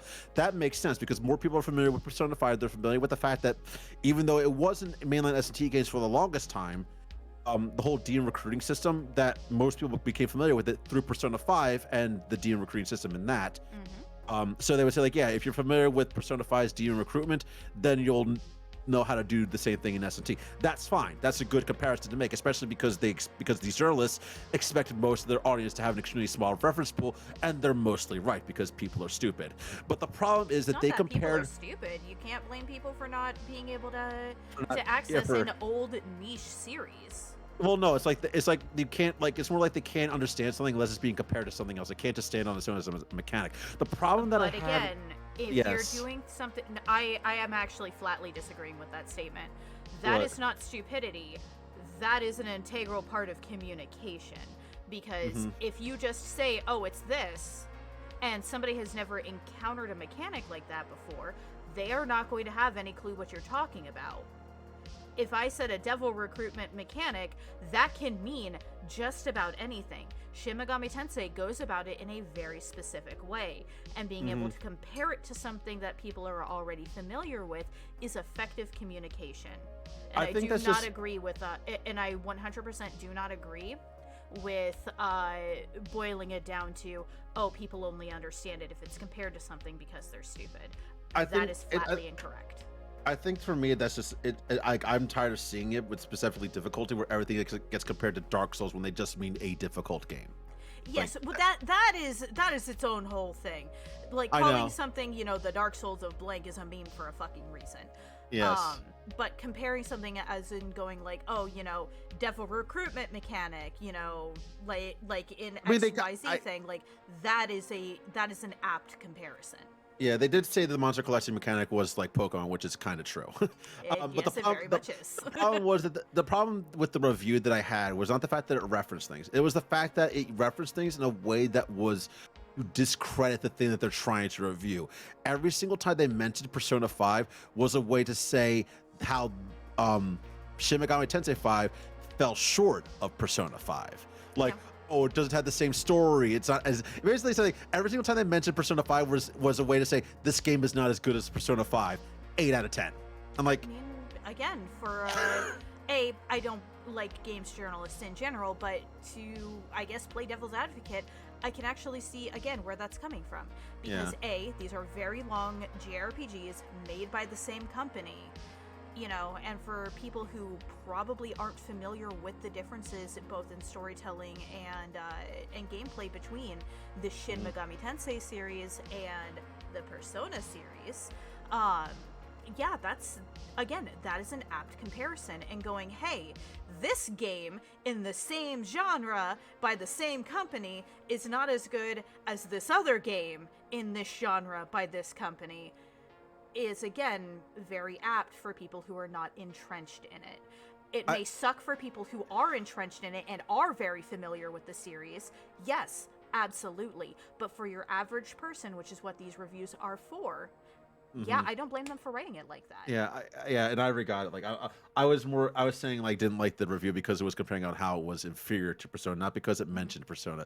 One thing it actually said was that Shin Megami Tensei 5, the younger, more antisocial cousin of Persona. And I'm like, S&T is fucking older than Persona by like a decade. Shut the fuck up. Yes, it's the older, more antisocial cousin.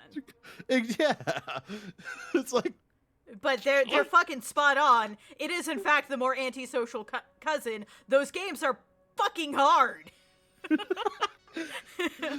Yeah, but you know what they have that Persona doesn't have, though? There's one thing that they have that Persona that does not and will never have. And you know what that is?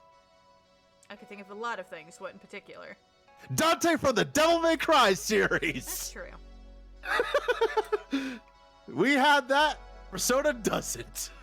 I mean, yeah, that's true. Persona has the better story, though. I do. You know what I heard? You know, I find funny that Atlas is just fucking stupid about, like, not stupid in a bad way, but they just like embrace it. Is that when they announced that they had a DLC for Persona for SNT 5, where you could fight the Demi Fiend, like basically go through the whole order of killing the fiends and then fighting the Demi Fiend at the end, like you did in Nocturne. So you fought like the 8 fiends, then you fought the Demi Fiend. Was the fact that they posted a button on the sticker on their Twitter page that said featuring the Demi Fiend from Shin Megami Tensei Nocturne. Because they knew people were like gonna make stupid jokes about that. I mean, why not get ahead of it? Yeah. Well, they also gave a high definition version of the featuring Dante from the Devil May Cry series sticker, with when the Nocturne remaster was out. Anyway, Yeah. what were we on? We're on Dantalion. Yep. Dantalion.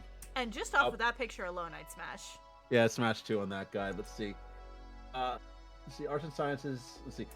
He declared the secret counsel of anyone, for he knoweth the thoughts of all men and women, and can change them at his will. He can cause love and show the similitude of any person, and show the same by a vision. Let them be in what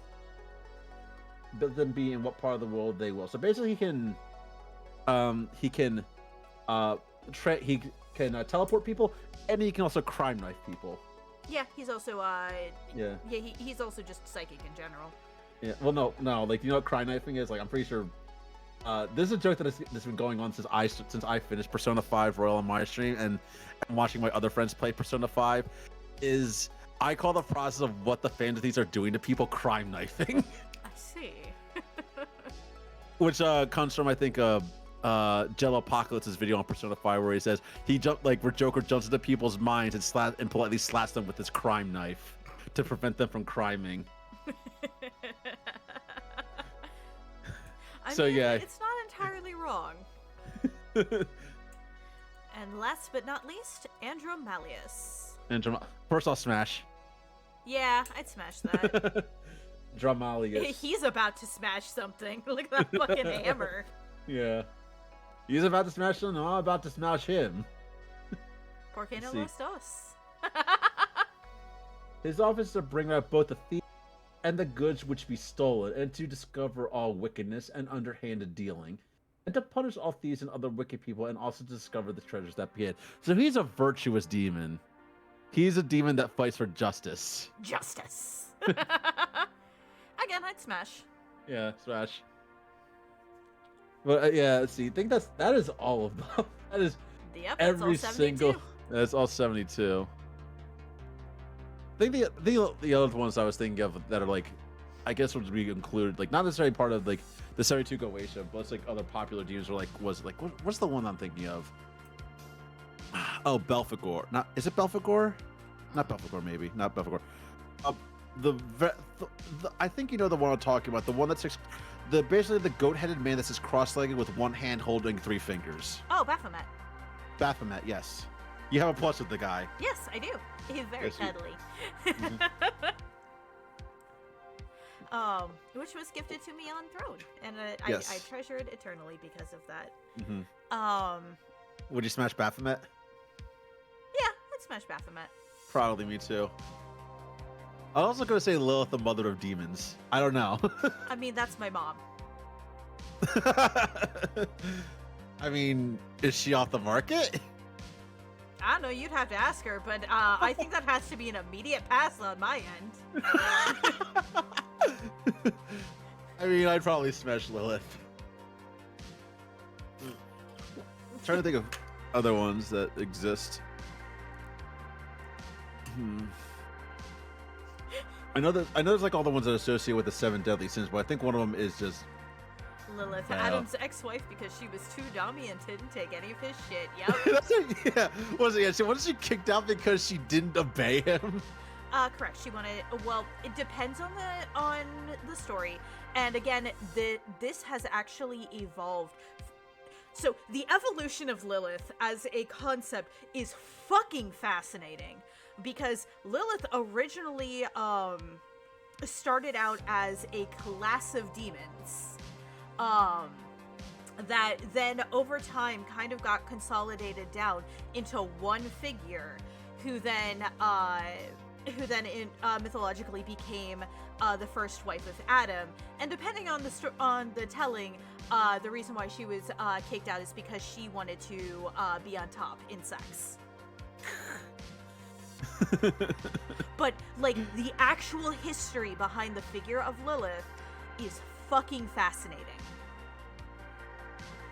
Yeah, I like a lot of myths, like when you look at like how they came to be, are definitely really interesting. But yeah, who historically became a proxy for Astaroth. Also, yes. Like I said, Ivory knows her shit, so yeah. Because of men being scared of strong women. Yep. Look, I'm not scared of strong women, okay? Are you men? Are you What? more than one man? Am I a collective consciousness, basically? Yeah. I don't know, maybe. Listen, I mean, we're not getting into Jungian psychology here. I mean, this isn't Persona. I mean, also depending if you believe in solipsism, I am. But that also means that you are, and I don't exist, so.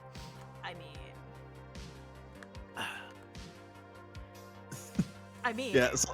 What? What? I don't know. I've never been fully convinced that other people aren't just figments of my own imagination. Yeah. I mean, that's what solipsism is, I think. Where it's just like, because you're the only thing that you know exists, everything else doesn't. Yeah. Well, I mean, but that's also just like a super egocentric way of looking at things. And honestly, like when you think about how reality actually works, like it makes zero sense, just like Nero's paradox.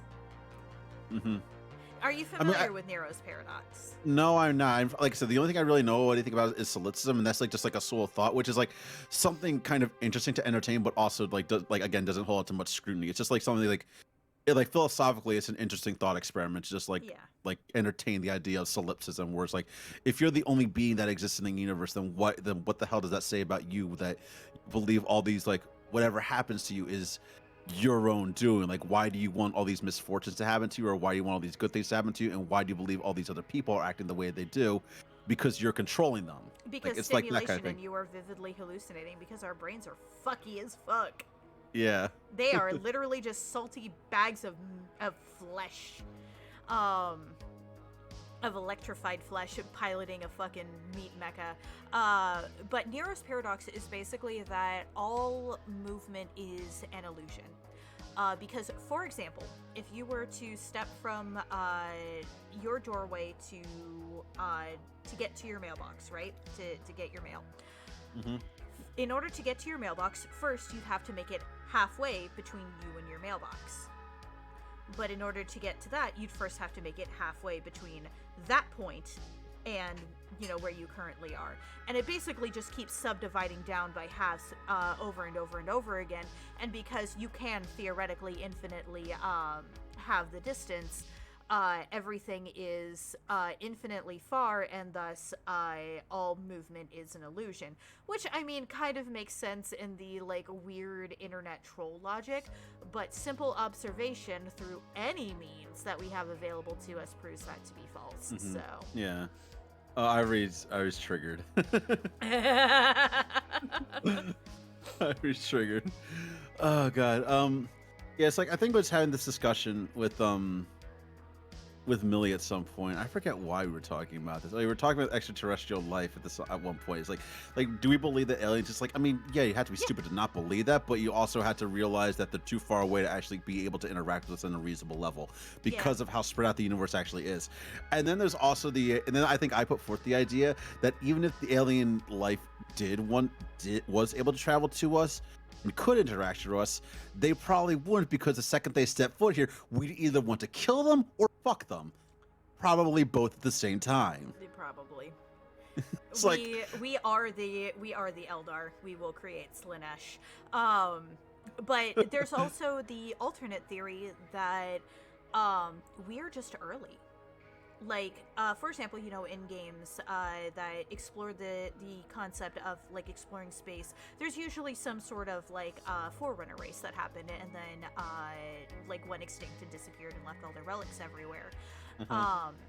There is a theory that we are basically those forerunners, that we are the early ones while life is still developing in other places. Because think about it,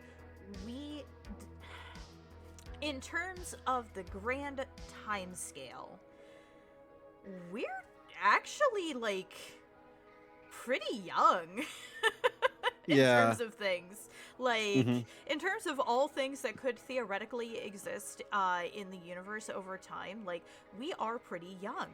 We may just be the Forerunners. But that's also a subject that I really do not want to get into, because that brings on a certain level of existential dread that gives me panic attacks, and I really don't want to deal with that right now. Yeah, there's I remember there's I'll bring it to something funny in a second. Irie says, just accept the infinite consequences can have infinite sons, or I'm gonna come over there and integrate your ass. Yep. This is Irie is very familiar with this in Warframe, with basically the whole thing with the Orokin, and the Orokin were like transhumans. Oh, like they were I'm like aware. I have played Warframe. Have you played the new war or anything like beyond that? Like no, to that point? But I am familiar because I have a lot of friends who play it. Okay, so you know about the whole I'm trying to think of what the sacrifice storyline. Are you familiar with that stuff or no? Like yeah, because like I feel like that's what would happen to us. Like we would create a race, like basically a not a race, but like, you know, we would create like robots or whatever to find another planet to terraform it for colonization, and then those robots would realize how fucking awful we are and try to kill us. Possibly, yeah. That's what that's what happened in Warframe, where it's like, and then just like the whole. I think the funniest thing was like how the Orokin could not fathom how why they couldn't control the Warframes, and then it's just like, well, did you try giving them a hug? Did you ask how they were doing? No. That's probably why, because that's exactly what the Tenno did, and the Warframes are then just like, I will kill for you. Yep. And I mean, there's also entirely the possibility that we will also be we will be the architects of our own destruction, either through nuclear Armageddon or through creating a singularity that just decides that we are not worth having around, a la I have no mouth and I must scream. AKA the thing that I referenced with my chat TTS. Exactly. Or I'm trying to think of because Irie's also been watching play fucking Library of Ruina and Lobotomy Corporation, where that thing actually happens to some degree, where it's like, oh, we want to create like a world where everybody can manifest their consciousness as, you know, like either a suit of armor or like whatever. Like basically people can use their thoughts and create anything with the power of thought. Yeah. And we're going to use horrific means to do so by containing these horrific anomalies, extracting energy from them to power up our singularity. And then once we do so, everybody is going to be able to use their thoughts to basically control their own destinies. Like everything that they think will happen. Yeah. And then the head secretary robot the head secretary robot, who's basically kind of like running things or helping you run things in the Lobotomy Corporation, says, nah, fuck that, and destroys it all. And takes all the power for herself, and then the lobotomy and the corporation is fucking destroyed, and in its place is a magical library that if you go in it and die in it, you will be turned into a book. Fair enough. Yes. And literally the way you get into the library is you have to be invited. So you have to be invited to the library, but the library always invites people that are like desperate for something, and it gives them something that they want. So it's like, naturally. It's like, I have this book on something you want. Do you want to come into the library to try to get it? It turns to a cute, like, Angela is kind of cute. I forgot I gave everybody in most of the named characters in the Lobotomy Corporation on my playthrough is holding a body pillow of like the main character, because I modded that into the game, and so they attack people with a body pillow. I mean, Anyway, though. Yes. Words. We have been going for about 3 hours. My brain is kind of fried. Yeah, 3 hours is usually my limit for my own streams as well, but this was very, very entertaining. Very Thank much you. so. We need to do Yeah. this again. If not Smash or Pass, then just chatting streams with just like a subject and then just go on tangents from there. Mhm. Yeah. Also, I'm not sure. Do you have a shout out command for me? I'm not sure if it was being used or not. So if anybody knows, I don't know if anybody actually knows who the fuck I am except for Ivory. Well, Ivory and there was somebody else from your chat in here, Taciturn Beach Cat. Oh yeah, my chat mod. Yeah. Yeah. But yeah, definitely I'll go give Airah a follow. They're a good bean. I've actually played games with Airah a fair few times. Just usually not streaming on my end. Usually I'm on like Millie's channel or somewhere else for those. Mm-hmm. I think it was we did we did like Monster Prom once before or something like that. Yeah, we've and done Monster Prom. Yeah. That was a fucking ride. That was like a while ago too. Jesus, that was like when I first started talking to Millie. She's like, I want to do this again like next week. I'm like, all right, sure. Why the fuck not? Fucking bed. Yeah. All right. All right. Yeah, I'm gonna head to bed because I got work in the morning and. Yeah. Yeah. I need to eat dinner. Like I've had a bowl of mac and cheese sitting next to me for like 2 hours at this point. You have not been eating that? What? No, because I don't eat on stream usually. Oh, I'll eat on stream. Like if it's like a snack or something like that, I'll eat. Nah, I usually don't. But anyway, thank you so very much for joining me and actually for giving me the idea. Because for those of you who don't know or don't follow me on Twitter, this actually was Airah's idea. Because I was interested in doing a Smash or Pass, and Airah suggested Ars Goetia. But yes, thank you so much for the idea and for joining me today. Yeah. And for using your copy of the Lesser Key because I can't fucking find mine.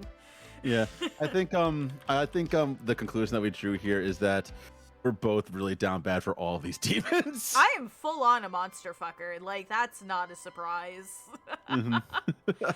Anyway, I am going to send you all over to my friend Waifu Senpai. She is currently playing We Happy Few, which is, I mean, if we want to talk about, philosophy and things like that, that's another really good game to look at for that.